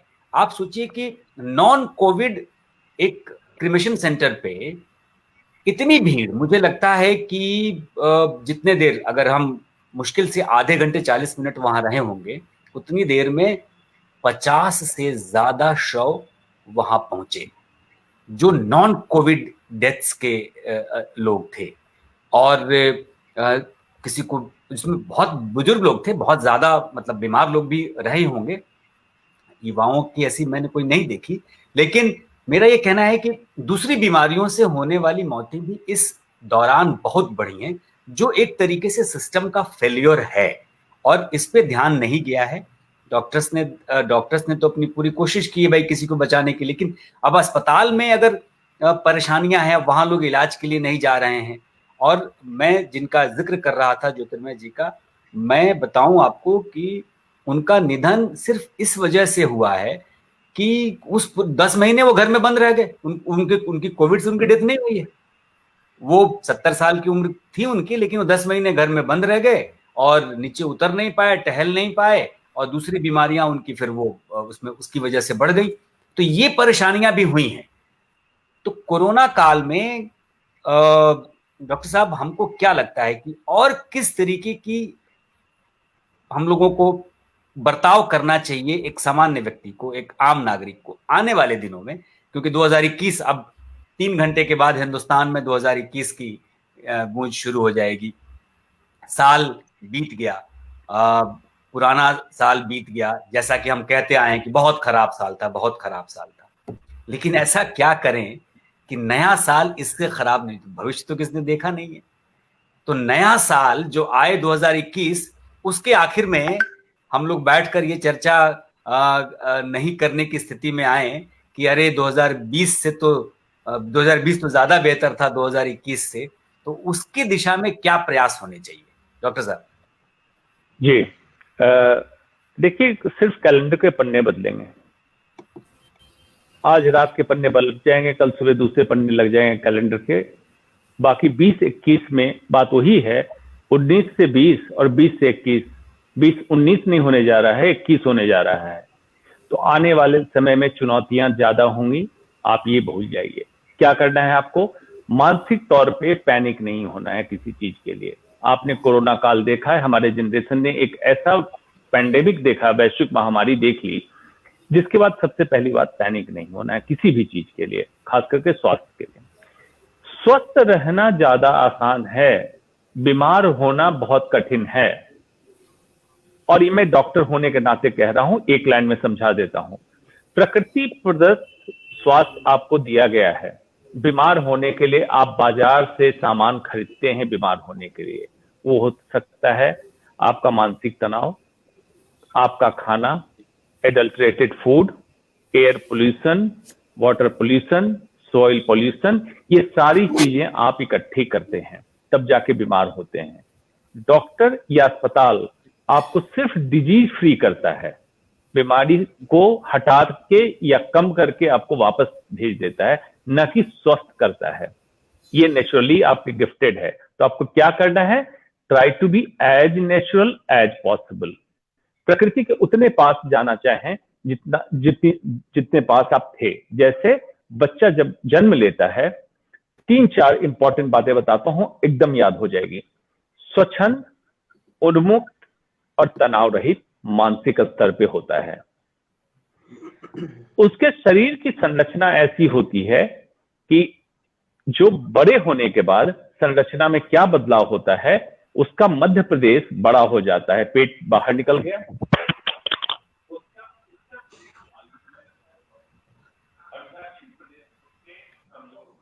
आवाज चली गई अंशुमन जी। हेलो, जी आ रही जी है आ आवाज? जी आ रही, बिल्कुल आ रही। जी जी, तो मैं बता रहा था, बच्चा जब बड़ा होता है तो उसके लाइफस्टाइल, जीवन शैली के खराबी के कारण जो बदलाव आता है, मैं कह रहा, तो उसका मध्य प्रदेश बड़ा हो जाता है, पेट बाहर निकल गया, उत्तर प्रदेश खाली हो जाता है और दक्षिण प्रदेश लड़खड़ाने लगता है, घुटने कमजोर हो जाते हैं। तो कैसे आप पहचानेंगे कि आप स्वस्थ हैं? उत्तर प्रदेश आपका मध्य प्रदेश से ज्यादा अलर्ट, एक्टिव हो, मध्य प्रदेश अंदर हो, मतलब कमर का साइज आपका छोटा हो, सीने का साइज बड़ा हो, आप हार्ट डिजीज, कैंसर से बचेंगे। जब आप कुर्सी पे, जमीन पे बैठते हैं तो बिना हाथ लगाए आप अगर खड़े हो जाएं तो आपके पांव के मांसपेशियां में इतनी ताकत है, घुटने कमजोर नहीं होंगे। अगर सुबह जगते हैं, सर भारी ना हो, कमर में दर्द ना हो और जगने के बाद बिस्तर तुरंत छोड़ पाते हैं, तो आप स्वस्थ हैं। 3-4 चीजों की कोशिश कीजिए। और एक अब लास्ट टिप्स मैं दे रहा हूं। 3 तरह की रसोई मैं बोलता हूं: भगवान की रसोई, इंसान की रसोई, शैतान की रसोई। भगवान की रसोई वो है जो एज इट इज पेड़ पे जो उपजा है उसको खा सकें, उस पर सबसे ज्यादा ट्रस्ट कीजिएगा, वो सबसे अच्छा खाना है आपके लिए। इंसान की रसोई, जो हमारे घर में खाना पकता है, दाल चावल रोटी सब्जी, इंसान की रसोई है। यहां तक भी आप सुरक्षित हैं, आपका स्वास्थ्य मेंटेन्ड है। शैतान की रसोई, जो फूड पैक होके हरे पीले नीले पैकेट में प्रोसेस्ड एंड पैक्ड फूड आते हैं, शैतान की रसोई से आप खाना ना खाएं, आप स्वस्थ रहेंगे। ये सारी बीमारियां आप बाजार से खरीद रहे हैं, थोड़े थोड़े बदलाव करें। नए साल का रिजोल्यूशन ऐसा लें, संकल्प ऐसा लें कि संकल्प को सिद्धि तक पहुंचाएं। ऐसा संकल्प ना कर लें जो आप पूरे साल मेंटेन ना करें, और एक करके देखिए, आपका जीवन बदल ना जाए तो आप मुझसे कहिएगा। शैतान की रसोई का जो आपने जिक्र किया, आप अपने एक सेंटेंस में बहुत सारी ऐसी कंपनियों का, अगर आपको इस देश का वित्त मंत्री बनाया जाए या स्वास्थ्य मंत्री, तो उनके शेयर आप एक दिन में गिरा देंगे। एक देश का स्वास्थ्य मंत्री अगर आपके जैसा हो तो आपके एक बयान से उनके शेयर नस्तनाबूद हो जाएंगे। ये फैक्ट एक लाइन में जोड़ देता हूं, आपने ऐसी बात कह दी है। मेरा मानना है कि जिस देश में निजी या निगमित अस्पताल, मतलब प्राइवेट एंड कॉर्पोरेट हॉस्पिटल और पुलिस चौकी बढ़ने लगे, देश विफल होने लगता है। बिल्कुल आप कह रहे हैं, मैं इस आपकी बात को पूरी तस्दीक के साथ कहता हूं। अभी पिछले दिनों और लगातार मैं इन दिनों डॉक्टर साहब ये बात कह रहा हूं, दिल्ली जो देश की राजधानी है, इस राजधानी में अगर आप गौर से देखें तो दिल्ली में समाने के जो रास्ते हैं, यूपी से, पंजाब से, हरियाणा से, कहीं जो भी रास्ते इस दिल्ली में घुसते हैं, दिल्ली शहर में, उन सभी रास्तों पर घुसने के बाद जो सबसे पहले जो स्वागत करता है वो इस राज्य दिल्ली प्रदेश का कैंसर का अस्पताल करता है। तो ये हम बहुत खुश हो रहे हैं इस बात को। आप बहुत बड़े कैंसर सर्जन हैं, फिर भी मैं ये बात कहने की जहमत उठा पा रहा हूं, और कि हम इस बात को लेकर के बहुत खुश होते हैं कि हमने एक बहुत बड़ा कैंसर का अस्पताल बना दिया। हमारा समाज, हमारी सोसाइटी, हमारे लोग, हम इस बात की तैयारी नहीं कर रहे कि आखिर ये कैंसर बीमारी जो है ये क्यों हो रही है, ये क्यों रुकी। इस पे प्रयास नहीं हो रहा है कि भाई अस्पताल बनाना, मतलब इससे बुरा क्या होगा कि हम इस बात से खुश हो रहे हैं कि बीमारी का इलाज हम कर लेंगे। अरे बीमारी क्यों हो रही है, ये अगर हमको इसका इलाज हम शुरू करेंगे तो परिस्थितियां बदलेंगी। एक प्रश्न डॉक्टर साहब आपके लिए और आया है। हमारे मामा हैं और प्रोविडेंट फंड के रीजनल कमिश्नर्स थे, रिटायर हो गए हैं। उन्होंने एक सवाल अभी लिखा है कि इम्यून सिस्टम जिसका बेहतर हो, क्योंकि ये वैक्सीन इम्यूनिटी बढ़ा रही है, और इम्यून सिस्टम जिसका बेहतर है, चाहे वो किसी भी एज ग्रुप के लोग, तो उनको वैक्सीन लेना जरूरी है क्या? जी, देखिए, इम्यून सिस्टम को समझने की जरूरत है। इम्यून सिस्टम हम बढ़ा नहीं सकते हैं। नेचर ने, गॉड ने जो हमें इम्यून सिस्टम दिया है, दो फॉर्म में काम करता है, non specific and specific. Non specific का मतलब है किसी भी तरह का इन्फेक्शन हमारे बॉडी को अगर आएगा, नॉन स्पेसिफिक इम्यून सिस्टम सब पे अटैक करेगा। और स्पेसिफिक इम्यूनिटी तब बनती है जब हमारे बॉडी को चैलेंज मिलता है, चाहे तो उदाहरण के तौर पे कोरोना का ले लीजिए, कोरोना का संक्रमण हो या कोरोना का वैक्सीन लगे, तो स्पेसिफिक इम्यूनिटी बनेगी उस कोरोना वायरस के अगेंस्ट, उसको कहते हैं स्पेसिफिक इम्यूनिटी, इम्यून सिस्टम। तो वैक्सीन, जिनका इम्यून सिस्टम अच्छा है, उनको वैक्सीन इसलिए सजेस्ट किया जा रहा है कि आपको एक तरह से कोरोना की एंटीबॉडी तैयार कर दी जाए, मतलब स्पेसिफिक एंटीबॉडी, और कोरोना से आप फाइट कर लें। अगर वायरस आए तो उसको न्यूट्रलाइज कर दे आपका एंटीबॉडी, इसीलिए लेना जरूरी है। लेकिन इसमें एक चीज मैं छोड़ता हूं, परिणाम 1 साल बाद आएगा। हो सकता है वायरस में इतने म्यूटेशन हो जाएं कि ये वैक्सीन भी एक फ्लू शॉट की तरह बन के रह जाए कि लेने का कोई फायदा नहीं है। 2 से 3 महीने का प्रोटेक्शन आएगा या 6 महीने का प्रोटेक्शन आएगा, वायरस स्ट्रेन चेंज कर लेता है और ये वैक्सीन नाकामयाब हो गई। लेकिन ये अभी कहना डिफिकल्ट है, 1 साल बाद ही इसका परिणाम आएगा। बिल्कुल ठीक कह रहे हैं आप। हम लोग अभी आदित्य दुबे हम जुड़े हैं, युवा पत्रकार हैं, चंपारण से बिलोंग करते हैं। इनसे पहली बार हम भी डॉक्टर साहब अभी रूबरू हो रहे हैं, हालांकि बातचीत इनसे हमारी होती रहती है। इनसे हम जाने उसके पहले एक सवाल पंकज जी के लिए आया है। विवेक वर्मा जी ने लिखा है कि Pankaj ji, now whether post covid situation going to be favourable for IT industry, tech industry is dependent on US market, situation is still bad in the USA, please throw some light. दीजिए जी, प्रकाश डालिए सर। विवेक जी, आवश्यकता आविष्कार की जननी होती है। हम आश्रित इसलिए हैं क्योंकि उनसे सामान मिल रहा है और हम कुछ करना नहीं चाहते। जिस दिन हम अपनी कुवत को पहचान लेंगे, अमेरिका में बैठे 80% जो लोग IT इंडस्ट्री को रूल कर रहे हैं वो इंडियन ही है। बड़ी बड़ी कंपनियों के CEO जो इंडियन ही है। दिमाग यहीं का है, ब्रेन ड्रेन यहीं से हुआ है, जो 10 साल 20 साल पहले हुआ है। हम ब्रेन ड्रेन ना होने दें, हम यहाँ अपनी क्षमता को पहचाने और खुद लेकर के आए। जो टेक्नोलॉजी आप वहां से लेकर आ रहे हैं, आप खुद यहाँ बना सकते हैं। आप खुद उस चीज को लेकर आए। दूसरी चीज यहाँ पे ये आती है कि हो सकता है कि वो मार्केट को रूल करता है तो प्राइस को भी रूल करता। तो इसमें दोनों बातें हैं, महंगी भी हो सकती हैं, सस्ती भी हो सकती हैं। इससे जुड़ा एक सवाल डॉक्टर प्रसाद ने जो कहा था, उससे मैं इनका आंसर देना चाहूंगा। संसाधन की जहां तक बात है, डॉक्टर प्रसाद, इंडिया में मार्केट बड़ा सेंसिटिव है, प्राइस सेंसिटिव है, और बहुत बड़ा कंज्यूमर बेस है इंडिया का। वर्ल्ड के पूरे दुनिया में आप देख लीजिए, इंडिया इतना बड़ा बेस कहीं का नहीं है। कोई भी चीज यहाँ पे ले आइए वो बिकेगी ही बिकेगी, किसी भी ब्रांड को ले आइए वो बिकेगी ही बिकेगी। चीज ये है कि आप कितनी उम्दा चीज कितने सस्ते दाम में उपलब्ध करा कर दे रहे हैं। अभी तक जो डिस्टेंस लर्निंग और ऑनलाइन के बीच का जो गैप था, वो अगर कोविड के कारण भरा है, तो उसका भरपूर फायदा विदेशी कंपनियों ने उठाया है। आज इस प्लेटफॉर्म से मैं बोल रहा हूं, लो आपको वो सारी फैसिलिटी जितने पैसे में आप विदेश से लेकर आ रहे हैं, उसके 1/3 पैसे खर्च करके उससे उम्दा बेहतरीन फैसिलिटी हम आपको यहाँ दे रहे हैं। और ये इंडिया का बनाया हुआ, इंडिया के लोगों का बनाया हुआ, आपके हमारे बीच के लोगों का बनाया हुआ है। और इतनी क्षमता रखते हैं कि जो सुविधा आप वहाँ दूसरी कंपनियों से, अमेरिका, इंग्लैंड, यूरोप, चाइना, उन कंपनियों का नाम नहीं लेना चाहूंगा लेकिन आजकल मार्केट में बहुत प्रेवलेंट हैं, वो जो सर्विसेज दे रही हैं उनसे 21 ही देंगे 2021 ऑनवर्ड्स, 20 से 19 नहीं देंगे।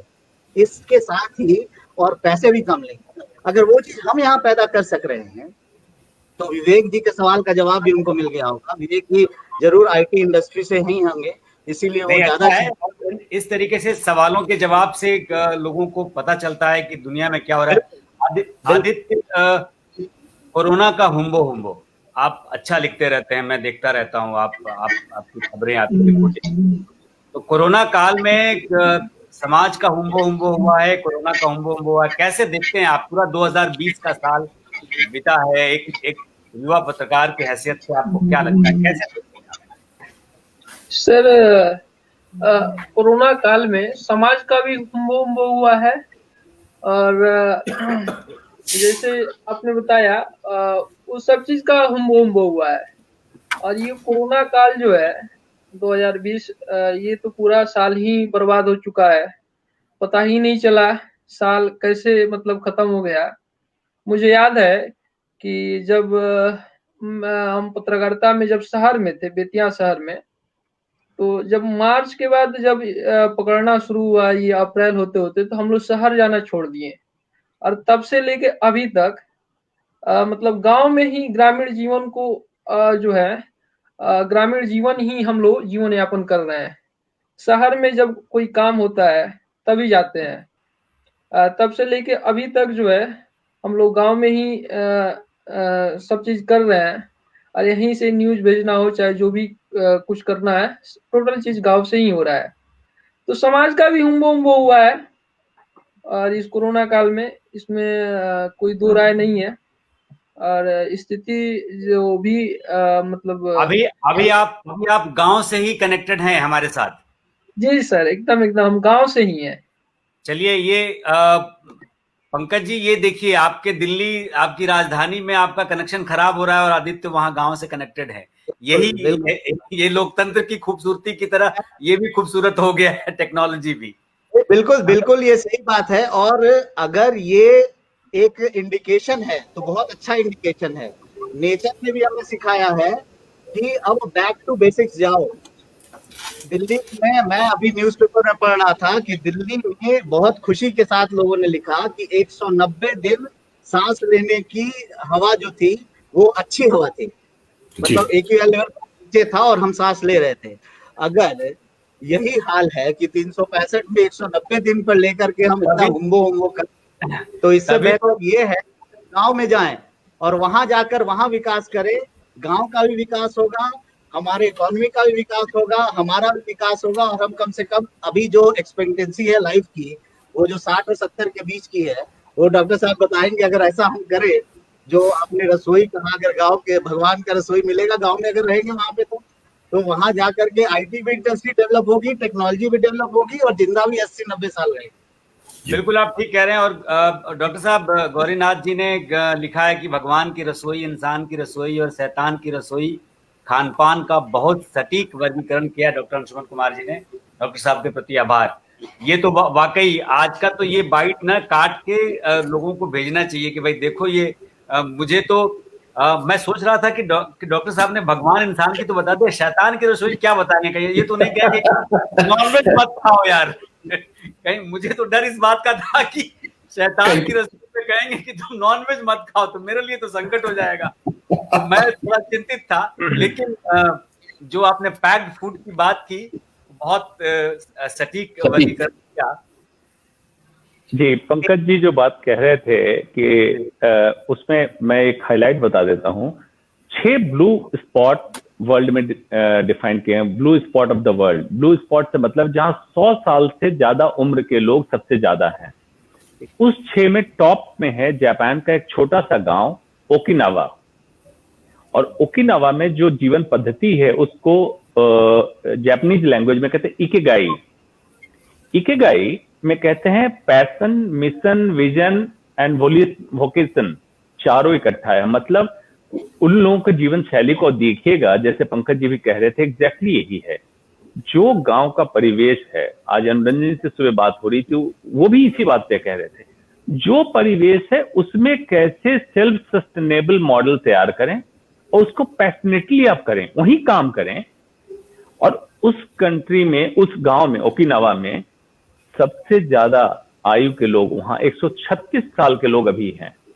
और 100 साल से अधिक लोगों की संख्या सबसे ज्यादा वर्ल्ड में उसी ओकिनावा में है। सिर्फ उन्होंने क्या किया, अपने कल्चर के हिसाब से जीना सीखा और जो अवेलेबिलिटी है उसी में पैशन ढूंढा और उसी से उनकी इकोनॉमिकल ग्रोथ भी हो रही है। कितनी अच्छी बात है। हम स्क्यूड ग्रोथ की बात कहते हैं। दिल्ली आ गए, पैसा तो कमा लिए, लेकिन उस पैसे को अस्पताल में जाके वेंटिलेटर पे डाल के अंतिम सांस ले ली। क्या फायदा हुआ इन पैसों का?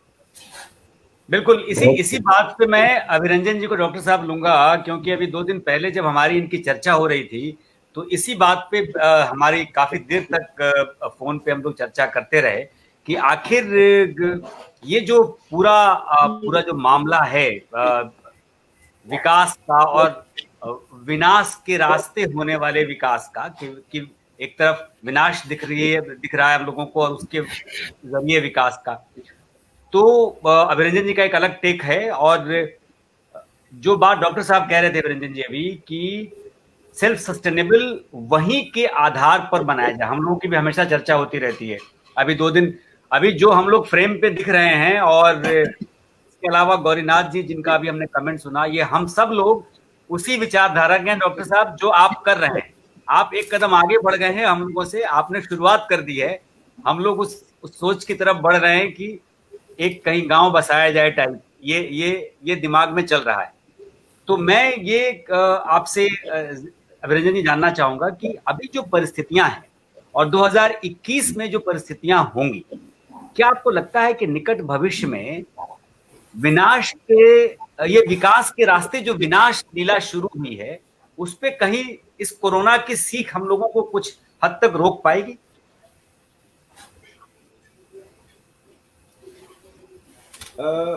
अनुरंजन जी, आज मुझे लगता है कि नेटवर्क में 31 दिसंबर और 1 जनवरी का ये जो संधि काल है, उसके कारण मुझे लगता है कि नेटवर्क पर बहुत ज्यादा लोड है शायद, क्योंकि मैंने जो है बीच में मित्तल साहब की एयरटेल की अंबानी साहब की भी सर्विस का इस्तेमाल किया है, लेकिन दोनों की सर्विस में मुझे लग रहा है कि आज नेटवर्क का काफी नेटवर्क लोड को, बढ़े हुए लोड को शायद आज संभाल नहीं पूरी बात नहीं समझ पाया, ना आपका सवाल नहीं समझ पाया, न सारे पैनलिस्टों को मैं सुन पा रहा हूँ। बीच बीच में लगातार जो है हम लोगों की बातचीत और आवाज टूट रही है, और हम लोग पहले भी जुड़ते रहे, अक्सर हम लोग शाम में जुड़ते भी। चलिए कोई नहीं, मैं आपकी तरफ से मैं आपकी बात रख देता हूं। जो बातचीत उस दिन डॉक्टर साहब अभिरंजन जी कह रहे थे, अभिरंजन जी का कहना था कि उन्होंने एक बहुत खास स्टेटमेंट हम लोग आपस की बातचीत में लिया था, और वो कह रहे थे कि हालांकि मैं भी ये मानता हूं कि विकास जो दिख रहा है और जो विनाश के रास्ते जो विकास होता है या विकास के रास्ते जो विनाश की पूरा जो संगठन हम लोगों ने खड़ा किया है देश में, पूरी दुनिया में, उस पे उनका एक टेक था। वो कह रहे थे कि उदारीकरण एक इसके पीछे बहुत बड़ा जिम्मेदार फैक्टर है। मैं इस पे एक एक छोटा छोटा कमेंट आप सब लोगों का लेकर के, और चूंकि काफी लंबे समय तक हम लोग दूसरे से जुड़े हुए 1.5 घंटे हो गए, तो एक एक छोटा छोटा कमेंट लेकर के और फिर आज की चर्चा हम लोग खत्म करेंगे। क्या ये फैक्टर है, और 2021 में इससे पार पाना हो तो क्या करना होगा? क्योंकि अब तो दुनिया बहुत आगे तक पहुंच गई है।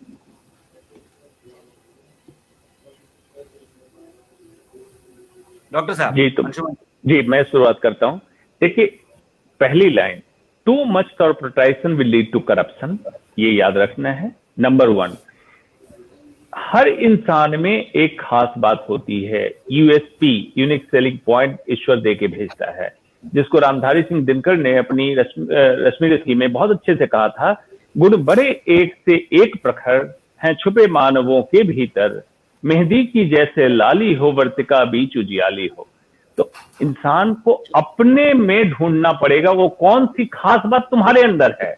लेकिन हमारी दिक्कत क्या है, 1947 में हिंदुस्तान आजाद हुआ, मानसिक रूप से आज भी हम गुलाम हैं, और उस गुलामी में क्या करते हैं, हम ये कोशिश करते हैं कि अमेरिका ने क्या किया, इंग्लैंड ने क्या किया, हम भी वही करें। आपने ये नहीं देखा, इतना वेरीगेटेड कंट्री, इतने रिसोर्सेज, इसको आप कैसे इस्तेमाल करें, और आप में कौन सी ऐसी खास बात है जिसको उन रिसोर्सेज सिंक्रोनाइज कर देंगे। आप यहाँ का हर इंडिविजुअल एक एंटरप्रेन्योर बन सकता है, इतनी कैपेसिटी है। मैं यही बस कहना चाहूंगा। बिल्कुल, केडी प्रसाद जी, अगर अनुमति हो तो सिर्फ तेतरवे साहब के बात को थोड़ा सा मैं बताना हाँ चाहता हूँ। जी, बिल्कुल, बिल्कुल। संसाधन के अभाव का मेरा सीधा सा अर्थ था डिवाइसेस की कमी। हमारे आसपास में हमने एक मुहिम जारी की है कि हमारे घरों में जो पुराने मोबाइल्स हैं उन मोबाइलों को हम ठीक करवा करके हमारे आसपास जो हेल्पिंग हैंड्स हैं उनके बच्चों को हम मुहैया करा रहे हैं, क्योंकि आज उसकी जरूरत है। इस रिसोर्सेज की तरफ मेरा इशारा था और यही मैं सरकार से भी चाहता हूं कि इन रिसोर्सेज को किस तरह से ऑगमेंट किया जाए सो दैट कि हम आगे के चीजों को ले जा सके। ये रही पहली बात। आई होप पंकज जी मुझसे एग्री करेंगे।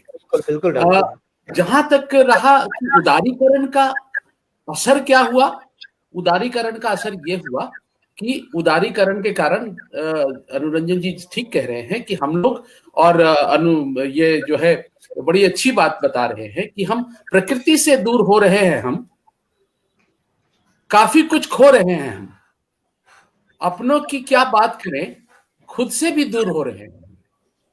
सृजन तो हो रहा है अब भी, सृजन तो हो रहा है अब भी, पर मौन अंतर में पता नहीं किस तरफ हम जा रहे हैं। सृजन तो हो रहा है, प्रकृति से दूर होते चले जा रहे हैं, अपनों की क्या बात करें, खुद से भी दूर हो रहे हैं हम, और दूर की आवाज सुन लेते हैं, मौन अंतर में हम खो रहे हैं। तो ये जो पूरी जो परिपाटी है, जिस सोच से हम चल रहे हैं, जहां से हम चलना शुरू किए थे, और उदारीकरण का ये पक्ष वहां पे लेकर के हमें छोड़ देता है जहां आगे उस टनल के आगे बहुत दूर आगे जाकर के लाइट है, लेकिन बीच पूरा अंधेरा है। इसलिए मेरा ये टेक होगा यहाँ पे कि प्रकृति को और काफी करीब लेने की जरूरत है। जिस तरह की आपने जापान की उस गांव की बात की जहां 136 साल के लोग अभी भी हैं, 100 साल के लोगों की संख्या। डेफिनेटली उन्होंने अपने पैशन को नेचर के साथ जोड़ करके और उस तरह की चीजों को कर रहे हैं, जिससे कि तो हमारा सिर्फ ये होगा कि जो हम खो रहे हैं वो नेचर से दूर होकर के खो रहे हैं। हमें नेचर के करीब रहने की जरूरत है, और यही आने वाले समय की एक बहुत बड़ी चुनौती और उपलब्धि हो सकती है। पंकज जी, बिल्कुल सही बात है। ये पूरा कोरोना, ये जो पूरा एक साल गुजरा, मेरे हिसाब से ये टेस्टिंग टाइम है अब रिसिलियंस और एजिलिटी का, हर इंसान का। आप फिनिक्स के तरह किस तरह से उभर करके ऊपर आ सकते हैं, विपदा को चैलेंज करते हुए अपने संसाधन को किस तरीके से सुदृढ़ बनाएं कि हम इसमें खड़े होकर आगे बढ़ें। जो आगे बढ़ेगा वही आगे निकल पाएगा, और इसमें सबसे बड़ा जो आपको सपोर्ट मिलना है वो नेचर से ही मिलना है। नेचर से मिलने का कहने का मतलब ये है कि ये सब जो हवा इधर उधर की शोशेबाजी है, इनसे थोड़ा दूर, बेसिक जो अपनी भारतीय संस्कार और संस्कृति जो बहुत पुरानी है, हम परंपरा को भूल चुके हैं पूरी तरीके से। हमारे पूर्वजों ने जो भी अपने समाज में जो भी नियम कानून बनाए वो परंपरा के तौर पे हम आगे हमें दिया, लेकिन हम भूल गए। उन्होंने तो सिखाया था कि बाहर से आओ हाथ पैर धो करके आओ, उन्होंने सिखाया था कि नमस्कार करो, सत श्री अकाल करो, आदाब करो या जय जैनेन्द्र बोलो, उन्होंने ये नहीं कहा था। लेकिन पाश्चात्य सभ्यता से इतना प्रभावित हम हो चुके कि हमने हाथ मिलाना और गले मिलना ही सबसे बड़ा अपना ये कर लिया। खाने के पहले हाथ धोने की आदत उन्होंने सिखाई थी, लेकिन आज भी आप जाइए और हर कोई इस बात से जरूर राजी होगा कि रेस्टोरेंट में जाकर के चम्मच कांटे से खाने के बाद भी साइड में जब लास्ट में बचता है तो एक हाथ लगाकर ही चम्मच से उठाते हैं। पूरा अभी भी हिंदुस्तानी को खाने नहीं आता, वहां भी हाथ लगाते हैं, और फिर चाहे नैपकिन हो, पेपर का हो या कपड़े का हो, उससे हाथ पोंछ कर चले आते हैं, हाथ नहीं धोते। तो इन सब चीजों को हम भूल गए, अपनी परंपरा को भूल गए। बैक टू बेसिक्स जाएं, परंपरा को याद रखें। जो 2020 में हो गया और 20 सारी बिसारी दे, आगे की स्थिति ले। अब आगे जो करना है वो अच्छे से करें, खुलकर करें, अपने आप को सतर्क रहते हुए करें, बचा कर करें, और जितना हो सके नेचर के करीब जाए, जितना हो सके, जिस भी तरीके से हो सके वापस जाइए। मैं ये नहीं कह रहा कि महानगरों को ऊपर नहीं बढ़ाइए, वहां सब कुछ खत्म कर दीजिए, आप करिए, वहां भी सब कुछ हो, इंफ्रास्ट्रक्चर डेवलपमेंट हो, बाकी चीजें हो, लेकिन गाँव में जाइए, वहां ऑर्गेनिक खेती करवाइए, वहां के फल फूल पहुंचवाइए लोगों के पास, सारी चीजें, सारी समस्या का समाधान वहीं से हो जाएगा। आपको आदित्य, कहीं जाने की जरूरत नहीं। आदित्य आपको आवाज आ रही है हमारी? जी जी जी सर, आ रही है, आवाज आ रही है। सर बताइए। ये एक साल में जैसे कि जो हम लोग का समय गुजरा है, एक साल कोरोना काल में, और इसमें बहुत चीज सीखने को, समझने को भी मिला है। जैसे कि मैं पिछले लगभग 1 वर्षों से गांव में हूँ। यहाँ पे मैं 3 नेटवर्क का यूज करता हूँ, एयरटेल, बीएसएनएल और आइडिया। ये तीनों मेरे गांव में बहुत बढ़िया काम करता है, और गांव से जब हम शहर जाते हैं तो ये तीनों फ्लॉप कर जाता है, ये तीनों काम नहीं करेगा। मतलब ये सबसे बड़ी जो है, हमको ये देखने को मिला है। मैं मतलब पूरे दावे के साथ कहता हूँ, मैं जब शहर में जाता तो मेरा एयरटेल काम नहीं करता है, वहां पे कोई काम नहीं हो पाएगा मेरा। और ये जैसे शिक्षा पे प्रभाव कोरोना ने डाला, ई लर्निंग हुआ, जैसे सर ने कहा, पंकज सर ने कहा या डॉक्टर केडी सर ने कहा कि प्राकृतिक के साथ रहने के लिए, उसके करीब रहने के लिए, मैं इनकी बातों का बहुत मतलब समर्थन करता हूँ, क्योंकि इन्होंने जो बात कहा एकदम मतलब सही इन्होंने कहा है कि हाँ, हम प्रकृति की, जैसे कि हम अब गांव में रह रहे हैं 9 माह से, तो हमको गांव छोड़ के अब शहर जाने की इच्छा नहीं हो रही है। यहाँ पे इतना शुद्ध हवा है, जल है, या जो भी चीज है, मतलब इतना नेचुरल। मतलब मेरी खेती भी है, मेरे पास लगभग 15-20 बीघा जमीन भी है, जिसपे हमारे जो परिवार के लोग खेती भी करते हैं। इस दरमियान हमने अपने खेत पर अपने पगडंडियों के पास जाकर देखा कैसे धान रुपया, अभी जो है गेहूं का सीजन है, गेहूं भी इधर ऊख भी कट रहा है। तो मतलब बहुत अच्छा लग रहा है गांव में। कोरोना जो है, मतलब गांव में लगभग करीब हम 9 वर्ष के बाद अपने गांव में इतना समय तक हम रहे हैं। शहर के बाद 9 वर्ष शहर में रहे, उसके बाद 1 साल जो है इस गांव में रहे हैं, और मतलब क्या मजा है इस गांव का, मैं देखकर बहुत चकित हूँ। ये गन्ना का ये रस मिल बहुत रहा है, ऊख है। ये जी जी, ये बहुत अच्छी बात है, धन्यवाद। और इस सुख का आनंद लीजिए। अभिरंजन जी, आवाज आ रही है आपको? हाँ हाँ बिल्कुल, अब आ रही है, अब आ रही है। बीच में तो अंबानी साहब और मित्तल साहब दोनों ने धोखा दे दिया था। हाँ, तो आपकी आपकी बात हमने रखी थी, और हम लोगों ने चर्चा ये की थी कि अब आखिरी सबके नोट पे कमेंट्स लिए जा रहे थे, कि आप ही जी की बात पर आखिरी कमेंट्स लिए जा रहे थे कि क्या जो अभी विकास दिखता है, जिसमें उदारीकरण का आपने उस दिन जिक्र किया था कि उदारीकरण के जरिए जो विकास आया है वो दरअसल विनाश है। तो मैं इसी पे हम सब लोग अपनी अपनी बात रखकर, और आखिरी वक्ता के तौर पे अब आपसे हम पूछ रहे हैं कि ये जो विकास है और जो विनाश के रास्ते विकास है, या विकास के रास्ते जो विनाश है, ये उदारीकरण का पूरा जो फैक्टर है, इसमें क्या लगता है कि 2021 में क्या बदलाव होगा और क्या किया जाना चाहिए? देखिए अनुरंजन जी, ये जो है ना, मुझे लगता है कि 4 चीजों को बचाना जो है सबसे बड़ी जरूरत है। 4 चीजें बचेंगी तभी मनुष्यता बचेगी। पहली चीज है गांव को बचाना है, दूसरी चीज है किसान को बचाना है, तीसरी चीज है कि जमीन को भी बचाना है, खेतों को बचाना है। जमीन से मतलब मेरा तात्पर्य है खेतों को, खेतों की गुणवत्ता, मिट्टी की गुणवत्ता को बचाना है। और चौथी चीज मैं पर्यावरण और प्रकृति की बात करूंगा, जिसमें जल, जंगल, जमीन, वायुमंडल, धरती के नीचे का पानी, इन सारी चीजों को बचाना होगा। ये 4-5 चीजें बचेंगी तभी इंसानियत बचेगी, मनुष्यता बचेगी, विकास का कोई मानी होगा। अभी मुझे लगता है कि जो विकास का मॉडल हम लोगों ने अपनाया है, खास करके पिछले 30 साल के विकास को मैं एक अंधी दिशा में जाता हुआ विकास मानता हूँ। ठीक है, सड़कें बन जाती हैं तो बड़ा चमकदार लगता है, सब चमाचम लगता है कि महंगी गाड़ियां उस पर चल रही हैं, फ्लाईओवर्स बन गए, सारी चीजें हो गई। लेकिन अब जिस रास्ते पर हम लोग जा रहे हैं उसमें इन 4 चीजों के ऊपर मैं संकट मंडराता हुआ देख रहा हूं। हमारे गांवों के ऊपर, हमारे खेतों के ऊपर, हमारे किसानों के ऊपर, और हमारे पर्यावरण और प्रकृति पर, इन 4 चीजों पर खतरा मंडराता हुआ देखता हूं। मुझे लगता है ये सब बेकार है, ये छोड़ दो, फिर ये दुनिया हमें करना है। तो ये एक मॉडल हमें बनाना पड़ेगा। देखिए फिर धोखा दे दिया उनको अंबानी और मित्तल जी ने। तो अब इस धोखे के बाद तो कुछ कहा नहीं जा सकता, और काफी लंबी चौड़ी हम लोगों की चर्चा हो चुकी है, हम लोग काफी देर से जुड़े हुए हैं। और अब रंजन जी लगता है फिर इन करने की कोशिश कर रहे हैं। वो वही है। इन चार चीजों के बिना मैं ये कहूंगा कि ये दुनिया अगर मिल भी जाए तो क्या है।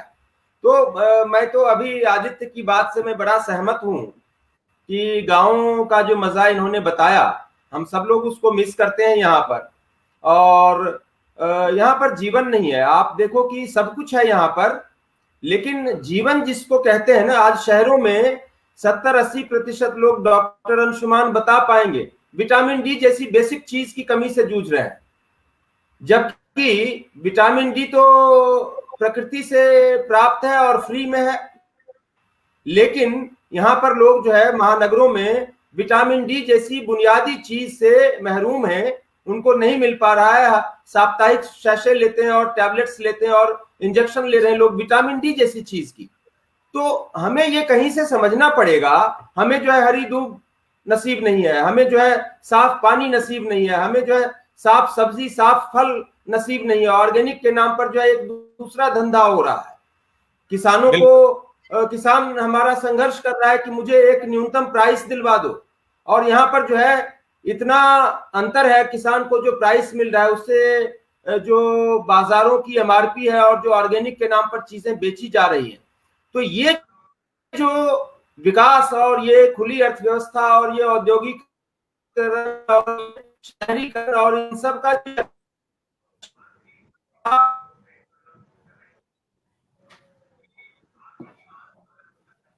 अभिरंजन जी की आवाज फिर कट रही है, और अब हम लोग आज की चर्चा को यहीं विराम देते हैं, क्योंकि अब काफी लंबी चौड़ी बातचीत हो गई और हमें लगता है कि नए साल के जश्न की तैयारियां शुरू हो चुकी हैं इस कोरोना काल में भी।